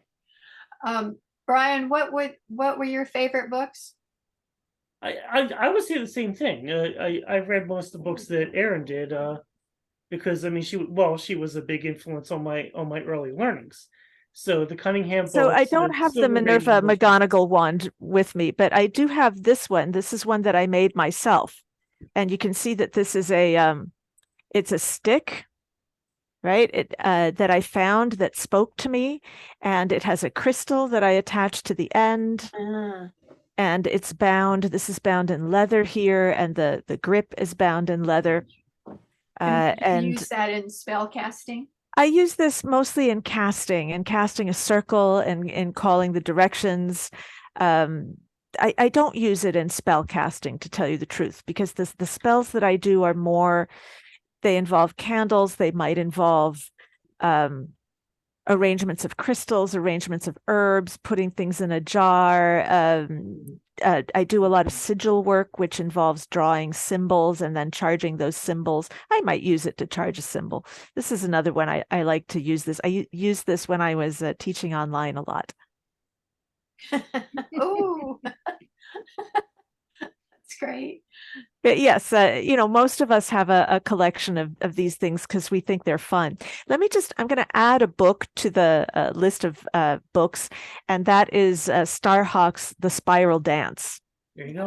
Yeah, there you go. And there's two different editions of it. This is the newer one. I Yeah, think. this Yeah. is the original edition. Yeah, that I got. all dog-eared and mangy.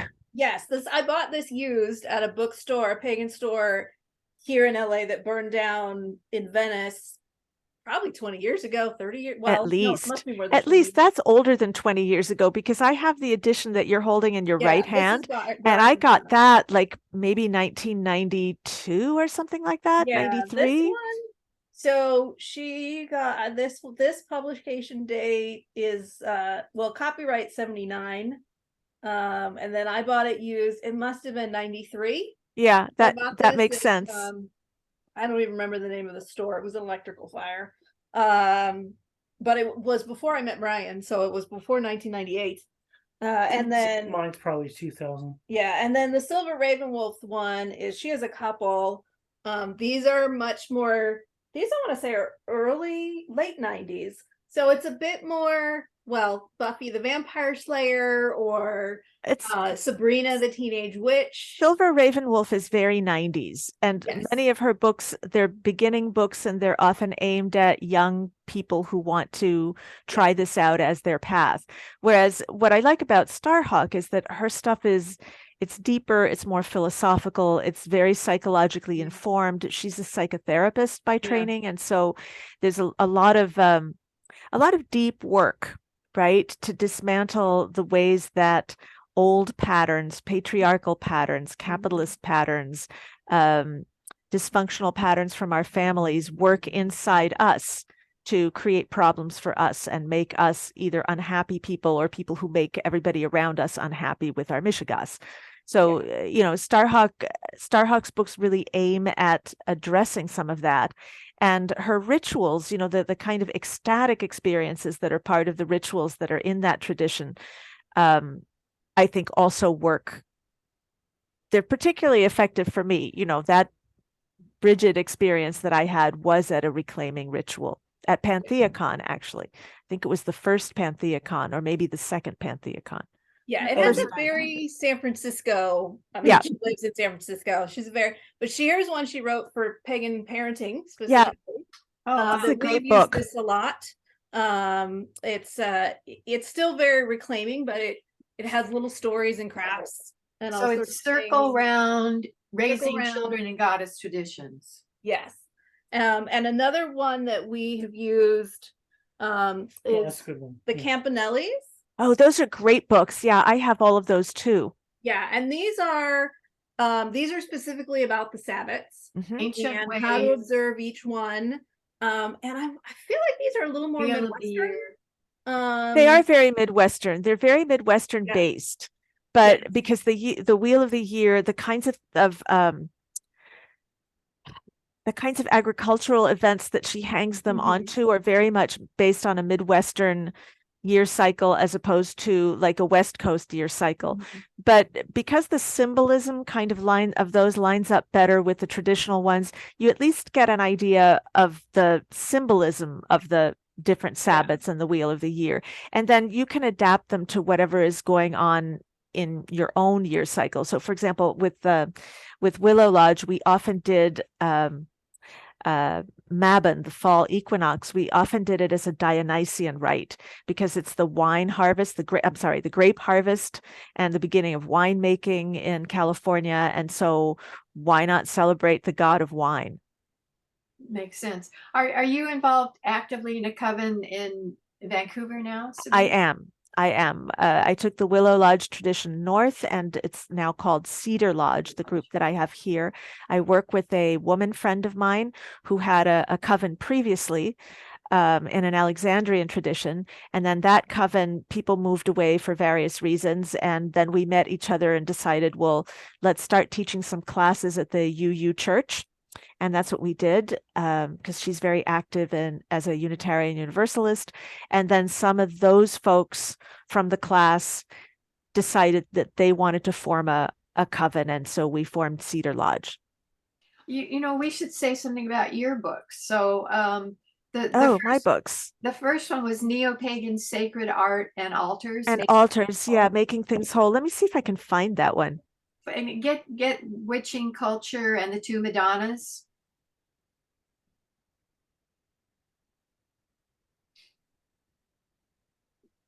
Aryn and Brian, have you been influenced by Z Budapest? She's the person I know the most. And I do have a couple of her books. I attended her controversial ritual at PantheaCon. I think I actually attended the year before the ritual was controversial.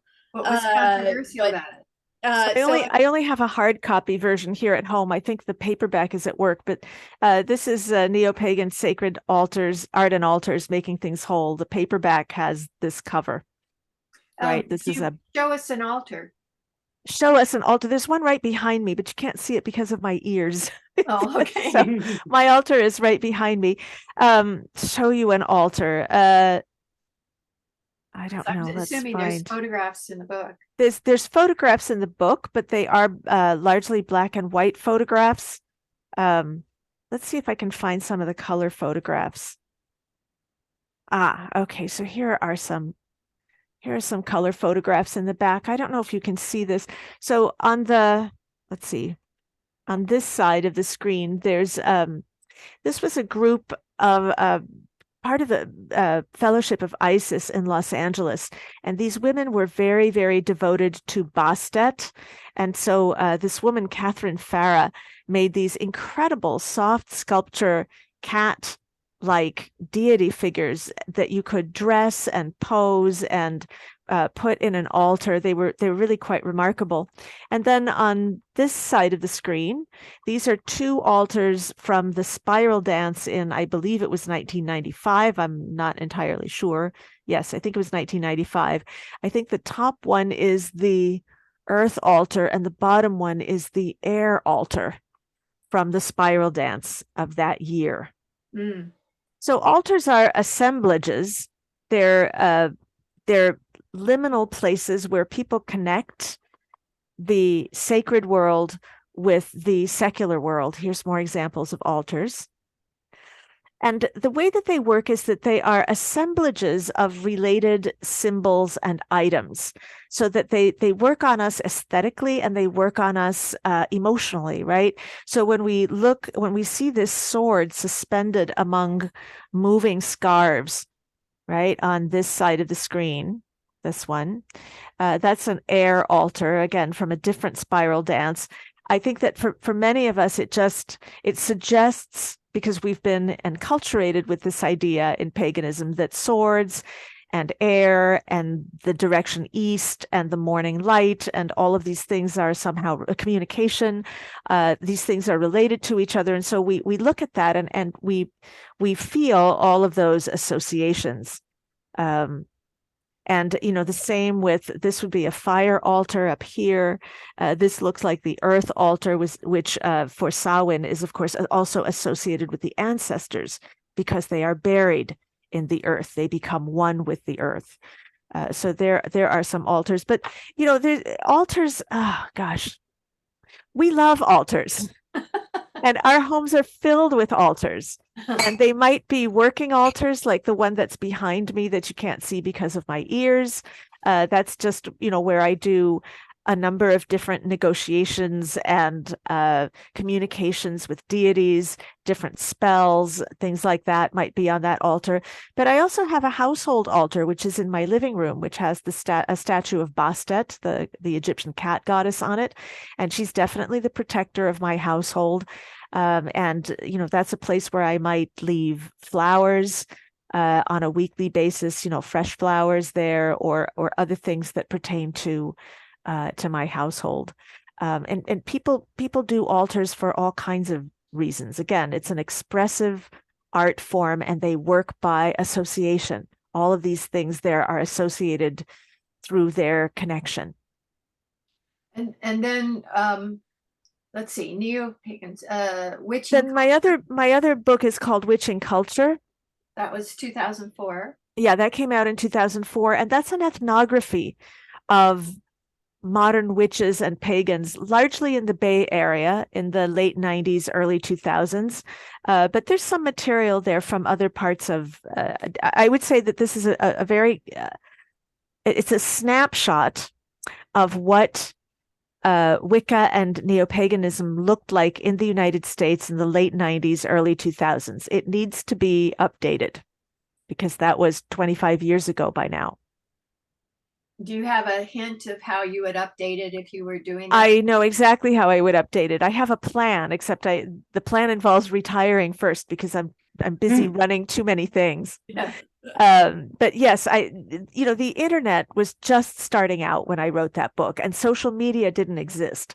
So the internet and social media have really revolutionized the way that these religions have spread, and the way that people experience them. I think the commodification of craft is another thing that has happened that was just starting to happen, when witching culture came out, but that exists to a much further extent now. And then I think that Wicca is really less dominant among the modern pagan religions now. I think that that Reconstructionism, polytheist Reconstructionism, is much more important, in that when people began to realize that a lot of the history of Wicca was a sacred story rather than being an accurate story, it had sacred significance rather than historical validity. Some people moved away from Wicca. They were turned off by that, and they moved in different directions. They moved towards trying to revive types of paganisms that we know about from the historical past. So Norse paganism as preserved in the Eddas, for example, or Celtic paganism, which isn't very well preserved at all. But we know a little bit about these societies from epic poems like the Táin and other Irish poetry that's been preserved from the Middle Ages. Welsh stories like the Mabinogion, which comes from a Christian era, but people believe that it preserves certain pagan ideas. There's groups like Religio Romana and the Hellenais, who try to actually practice Greek and Roman, modern versions of Greek and Roman religion, and so on and so forth. So that's a much bigger movement than it was when I was first doing fieldwork. And then I think the other thing that has revolutionized the movement is that gender, which used to be very essentialized in craft, right? The god and the goddess, male and female energies, that's just gone, right? Only very conservative Gardnerian groups are still working that way, because we have a different concept of gender today. We understand that gender is a spectrum, that gender is not just binary. In fact, it's non-binary, that there's lots of gray areas between the god and the goddess, and that there are all kinds of deities and spirits that are in that middle place, that are not just about, the union of male and female energies in the world. That's a metaphor, and it's one metaphor for the way that energies work, for the way that polarity works. But there's lots of other polarities that you can talk about besides just a gender polarity. So that is very different. Queer craft and queer forms of neopaganism are very, very popular now, especially among young people, at least from what I'm hearing from my students and other young people that I'm in contact with. And then the Two Madonnas, does that count as part of the Neopagan tradition? No. That's about Catholicism. No, that's about traditional Catholic festivals in the Mediterranean and the impact of globalization on those festivals. And are you working on a book now? Oh my goodness. Right now I'm just working on, I was hired to build a program in the study of religion here. So that's what I have done that, and I'm working on leaving that program in good shape for the future so that when I step down, it will be robust. I've just been appointed associate head of my home department, which is anthropology. So, my curse is that I'm good at organizing things. And so I get appointed to organize a lot of things, and that leaves less time for me to write. For sure. But I think that a second edition of Witching Culture is in the future. It needs to be updated. And the things that I'm working on now have more to do with the environmental message of modern pagan religions. So I've written a lot recently about fairies and their symbolic role in modern paganisms as ways that pagans talk about and imagine an ontology of a more animistic world, and think about ways of relating to nature as though nature were not just an object or something to be exploited, but we're part of us. We're living alive with consciousness. So I've written a lot about that lately. Do you have fairies that you're aware of or Davis in your garden at home? Fairies. Okay, I don't have a fairy garden, even though I am writing about fairy gardens. Okay. So during the pandemic, I, walked a lot outside because there wasn't anything else to do. You couldn't go to the gym or anything. And I became aware of all of these different little fairy gardens in Vancouver. So I have written about those, and I am writing more about those. I don't have that. That's a little bit too twee for my taste. It's just a little bit, a little twee. But I am an avid gardener. And what I believe is that, I don't know if you want to call them fairies, but when you work with plants and when you work with nature and when you put a lot of energy into a natural environment, into creating a plantscape, those plant energies relate to one another, and they will give back to you. Okay, they will form a relationship with you. You will form a relationship with them. They will form a relationship with you. And it can be, to me, it's very nurturing and healing and validating. So when we moved into this house, the front garden was nothing much, was kind of a hot mess. It was quite neglected. And over the years, I've put a lot of time and effort into bringing it back, and it's beautiful now. And and it blooms and it's happy. It makes the house happy. Houses have spirits. They have an energy about them. And if you put good energy into them, you'll get good energy out of that. Right. This isn't exactly the same thing, but I do a lot of vision work, and in my vision work, often a lizard will appear. Oh. And I've noticed that there are, God, how many? There's at least 3 or 4. At least 3 or 4 lizards living up in that bush, right? One lives in my vegetable garden. There's one in that bush. There's one in the front yard. There's one over by the rock pile. Yeah. So yeah, we have several lizards. One of them, as a baby, ran into our house and then went under the oven, and we had to negotiate it out of the house. And the cats didn't get it. That's amazing. Well, we spotted it run in. Yeah, they're too old to care. We spotted it run in, and as we were trying to get it back out, it ran under the oven, which was very near the door. And then it kept moving to stay under the oven as we pulled the oven out and out and out. And we did finally manage to trap it and redeposit, but it was a baby. It was maybe 2 inches long. So we deposited it back outside. Well, if that had symbolic meaning, Brian, what does the lizard mean? Well, I don't want to get into the details of my vision work, but I mean, just to say that I don't know. Actually, don't know the symbolic meaning specifically of the lizard. I don't know the symbolic meaning yet. I just know that it shows up in my vision work. They seem pretty I think protective. kind of as a guide, really. To show you the way. Yeah, I think that's it. Get yeah. out from under the stove. Yeah, get out from under the oven. Yeah, I Always was good trapped under the advice. stove, so I had to get out. We didn't finish the thought of Z Budapest, that she did a ritual that Yes. was controversial. So That was a shit show. Oh, yeah. pardon my French. She the problem with Z Budapest is she is women only, and before we had the term cis female, she defined that as women born women only. So she makes no space for trans women. Is she in LA still? I don't Or know. she's in the Bay? She's not in the Bay Area. I believe that she may be on the Central Coast somewhere. I heard that she retired. Yeah. And is living sort of in a retirement community. Yeah. So she makes no space for trans women. She does not accept trans women. And so a long time ago, so she would do these rituals at PantheaCon.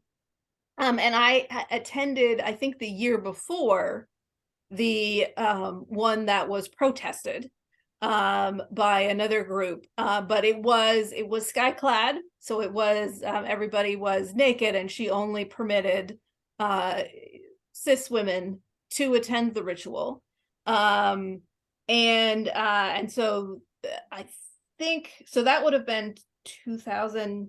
Like 2012, maybe. Yeah, I think I went in 2011 because it was after my miscarriages, and by 2012 I was pregnant again.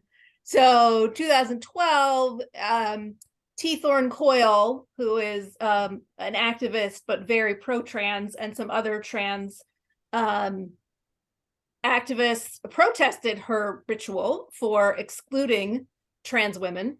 And she did not, and PantheaCon then got into a whole bunch of a mess with deplatforming people, and I think it had major negative repercussions on PantheaCon. That was kind of, I think, the end of what PantheaCon had been. And she was never allowed to perform her ritual at PantheaCon again after that. But yeah, I think in today's paganism, in today's Wicca, there's not really a space for, I mean, Circle of Aradia probably still exists, but I think there is a lot more acceptance and embrace of trans people within the Wiccan community, that kind of practice is really not, the cis practice is not really something that would be accepted at a large public event like PantheaCon. The main point that I got from her was the goddess movement is a political movement. So it's about, saving the world, really. I think a number of luminaries in the movement would say that. I think Starhawk would also say that the goddess movement is about saving the earth ultimately, right? It's about changing the system so that we are no longer using the earth as a resource, but regarding the earth as a living and sacred being, and all other beings on the earth as living and sacred, and having equal rights to live here and enjoy their lives as human beings, right? If we could change to see each other this way, and by each other I include all other living beings on the earth and the earth itself, then we could change the course of human history. We could end climate change. We could end wars. We could do so many things. So yes, at heart, I think the goddess movement is a political movement, but not all people in neo-paganism would agree with that. And not all people in neo-paganism think of themselves as goddess worshippers or as part of the goddess movement. Or even feminists. Yeah. Exactly. Right. Sabina, in your second book, you say that neo-paganism is one of the fastest growing religious movements in North America. And that book was written a while ago. Do you still think it's one of the fastest growing? Yes, absolutely. But I think it's growing in a different way. So I think that social media is one of the ways that this movement is now growing, that people are becoming exposed to it for the first time. And so those people who are entering, for example, through TikTok, Witch Talk, or through Witches of Instagram, they have a very different experience than Aryn and Brian and I described to you, because we all came in contact with the movement through other people, actually through reading and through meeting other people and joining groups. And I think that what we see, and my colleague Helen Berger has written about this, what we see is a larger number of solitary practitioners than people who join groups. And as a result, an increasing individualization of religion. And we see this not just in modern pagan religions, but in all religions. So there are fewer and fewer people who are attending regular religious gatherings, and more people who think of themselves as spiritual but not religious. Yeah. But within that spirituality, they kind of put together things that are meaningful to them. So a person might go to Wheel of the Year rituals at a pagan moot in their city, but they might also believe in angels, and they might believe in, star seeds or UFO gods and goddesses among us. And they might also, I don't know, throw in another thing, read tarot cards, or, use a pendulum for divination. So they're pulling together all kinds of different things in a way that suits them, in a way that works for them, but they're not necessarily part of a group in which all of these things have some sort of coherence. I think in surveys they're called nuns. They're the nuns, NONES. Yeah. Not NUNS. Not NUNS, no. Sabina, have they done a population survey since that 2010 one that SUNY did? Yeah, they did one recently. They did one like right before the pandemic, and it's and they've done a one at least after the pandemic, which has shown a decline in attendance of traditional religious gatherings, especially among the youth. Yeah. So I think it's up to 33%. So 30% of people now consider themselves either none of the above or spiritual but not religious, especially among young people. Which is interesting. I'm so impressed with how articulate and informative you all have been. Do you have anything to add that you want to make sure gets mentioned that we haven't talked about? Bless you. I don't know if it's necessarily important, but during the city fair, I've kept thinking about a reweaving ritual that, Sabina, you and I were both at a PantheaCon, I don't know, 2018, 2019. And I tend to be kind of mellow in rituals, but that ritual just had so much energy that, not reweaving or reclaiming. I think it was reclaiming, because reweaving yes, is an yeah, LA reclaiming. offshoot of reclaiming, Yeah. and their rituals were lame. I'm sorry, I probably should. Now I'm going to be on YouTube saying that. But that ritual we were at together, that was so powerful. What was the intent? What was the purpose of it? I don't even remember. I think it might have been partly environmental. But it just, the thing I remember is just like I said, I'm usually kind of mellow in rituals, but that one just hit me and got me dancing and singing, which is things I definitely don't usually do. And you were there too. And I remember that, but now I don't remember what the ritual was for. It's interesting. So the reclaiming witches are sometimes informally, jokingly known as the Pentecostal witches, because their rituals raise a lot of energy. They get people moving and dancing and shaking, and they raise a lot of energy, and people's emotions get activated. And often you'll see people crying, just weeping with the intensity of the emotion, right?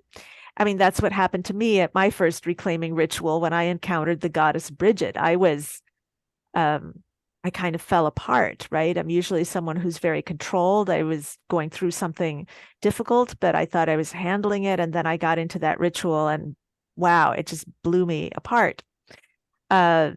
So yeah, that intensity of ritual is something that it's difficult to capture. It's difficult to communicate unless you've actually experienced it. And that, I think, Seems is like having ultimately, a group, the group energy feeds it.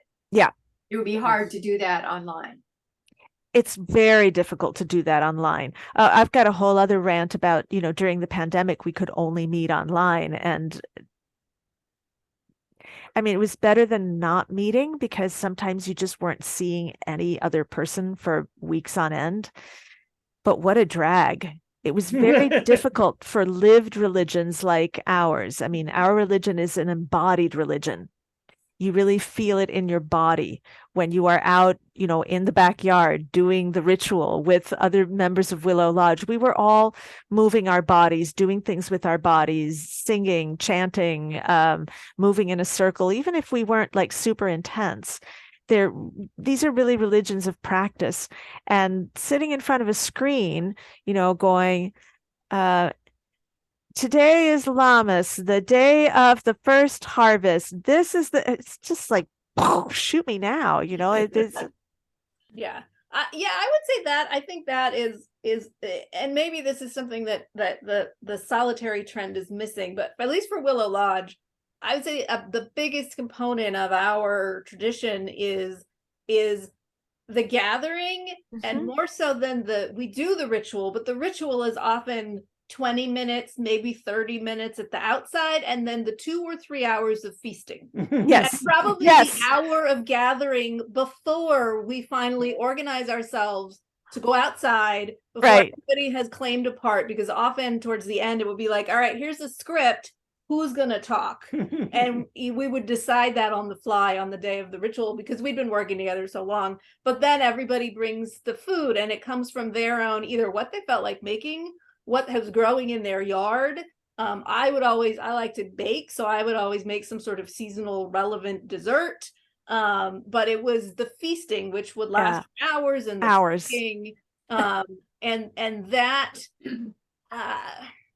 like we had a rule, right, in Willow Lodge, like an unwritten rule that if you didn't bring good food, you couldn't be a permanent part of the group. I mean, we actually had discussions about, should we invite these people to come all the time, because maybe we had invited them as guests, right, to one of the Sabbats, and they brought Doritos and a giant jug of Pepsi, and we were kind of like, no. No, I didn't bring any good food, but I got credit. Yeah. Oh, you got credit through Aryn. Who's a baker? That goes for 2. And a gluten-free baker to boot. So we had several celiac people, including Aryn, in Willow Lodge, and the baked goods were they were off the charts good, and they were all gluten-free. It's hard to do. Yeah, right. Would it be appropriate to end with like a spell for world peace or justice or something, to kind of go out on a group spell? I actually have something I did for the pilgrimage, but do you have it on hand? On my computer? Oh, well, it's shoved behind that blanket over there. I would go on this down here. They have it's like in a couple of weekends they have this world peace pilgrimage. It's interfaith. A whole bunch of religions go, and they got me involved because they wanted the pagan element. And I mean, I went for a few years, first just as a pilgrim, but then as a presenter for a few years. But then I started having health issues, and I couldn't go because it's on Mount Baldy. If you don't know, Mount Baldy is a very difficult hike, especially up to where they went almost up to the top. And I love that. I want to get back to that if I can resolve my health issues. But I would write something just really short.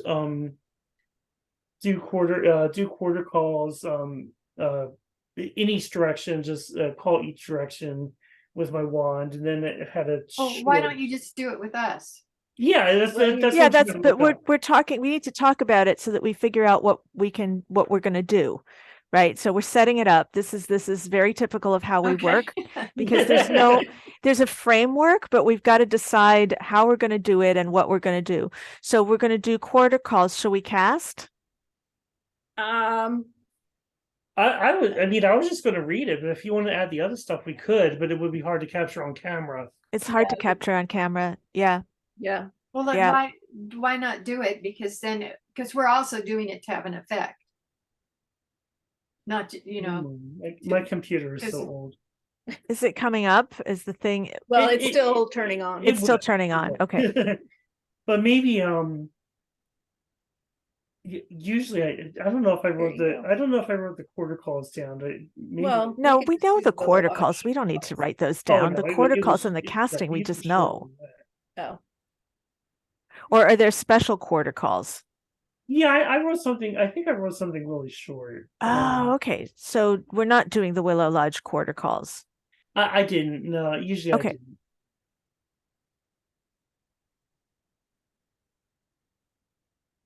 yeah. So the Willow, Olwen wrote the Willow Lodge. There's a few things that the Willow Lodge tradition that Olwen specifically wrote herself, and then through the various iterations, have become the standards. Yeah.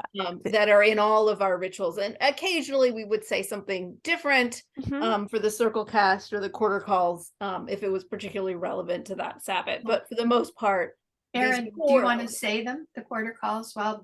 So the quarter call is Start with the east. yeah, in a In sacred, a sacred manner, invoking air, we honor the invoking east and the ancient ones there. there. In a sacred manner, through the spirit of air, we create a circle of living power. And then you turn to this The is south. east, the south. And would be behind me. In a sacred manner, First is- invoking The fire. We honor the south and the ancient ones there. In a sacred manner, through the spirit of fire, we create a circle of living power. Then you turn to the west. In a sacred manner, invoking water, we honor the west and the ancient ones there. In a sacred manner, through the spirit of water, we create a circle of living power. And then, I'm sorry, I'm tangled up in this. I'm going to go widdershins, which you're not supposed to do. So the rule, when you cast a circle, you always go clockwise. You always go clockwise. You never go counterclockwise. And then in a sacred manner, invoking earth, we honor the north and the ancient ones there. In a sacred manner, through the spirit of earth, we create a circle of living power. And then the casting of the circle would go like this. So you'd start in the east, right? We cast a circle of ancient yore, waves upon a timeless shore, with no beginning nor an end, ever knowing foe from friend. Ouroboros of legends old, rings of power carved in gold, wheel of the years, circle of stones, cycle of life from birth to bones, a ring around the silvery moon, we cast you now, O ancient rune. Yeah. And usually we would do the circle and then the quarters. Right, first the circle, then the quarters. Yeah. Then we would invoke God and Goddess if we were doing that. Right. Is there something in your prayer that invokes?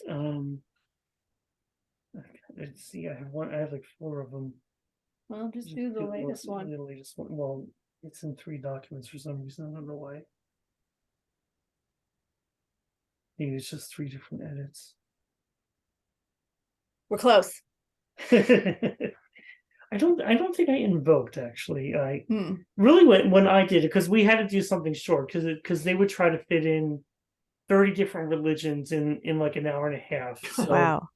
I had to do something really short. I basically, instead of those full quarter calls, I went around with just a wand and did a pentagram in the air. Like this. And actually more like a pentacle. In each direction, and I might have had a short call. I'm not sure I wrote it down, but then I couldn't burn anything up there. Why is that there? Well, that looks good. Just Yeah, read yeah, that. it does. And then I read this. We strive towards spirit again and again with faltering steps, unsure of the way. Open the gates of enlightenment, make for us a new day of karmic purpose and goal, a path to a new earth soul. Okay, that's what I was. Oh no, I told them to do this actually. Then I instructed everybody to sit quietly, visualizing a blue cloud of healing and peace slowly covering the earth. If you have a specific area, work on mentally permeating that area with the blue cloud. Send out vibrations of love, understanding, cooperation, and peace. Do funny. Do not visualize how this is to be done, just that it will. Follow the blue cloud of peace with a pink fog of universal love. Say, let there be peace among all lands. Let there be harmony among all peoples. Cosmic love enters every heart and mind. All strife is replaced by peace. By the powers of the supreme creator within me, it is so. I made it interfaith. Like Ecumenical. Yeah, it's very ecumenical. And it looks like this came from. Yeah, I have a citation here, witchesofthecraft.com. It posted by somebody with the, online name Lady of the Abyss. So I borrowed it from something I saw online. Great. Thank you. That's a good way to go out. Thank you so much. This was wonderful. And I will get you the transcript as soon as my guy does it. All right. Thank you so Right, much. It was a very much. pleasure to work with you. Oh, And I yeah. loved hearing more about your story, especially you, Brian. I don't think I knew some of these details about how you came to the craft. So I really enjoyed that. Yeah, I never talked about it. That's kind of interesting. Yeah. Okay. Also, I'm looking for a Buddhist family, if anybody knows one who would be willing to do the same kind of thing from Buddhist point of view. And Mennonite. The Talia's family? They're from Vietnam. No, they're Catholic. Oh, they're Catholic. Oh. That's going to be tough. If some, I think he's not a family. I do know a Buddhist. He's he's where is he from? Cambodia? But he has a large family, but he doesn't have a spouse or children. Yeah, I know a lot of Buddhists here, but different kinds of Buddhists, and I don't know about like a Buddhist family type thing. So I'll think about it.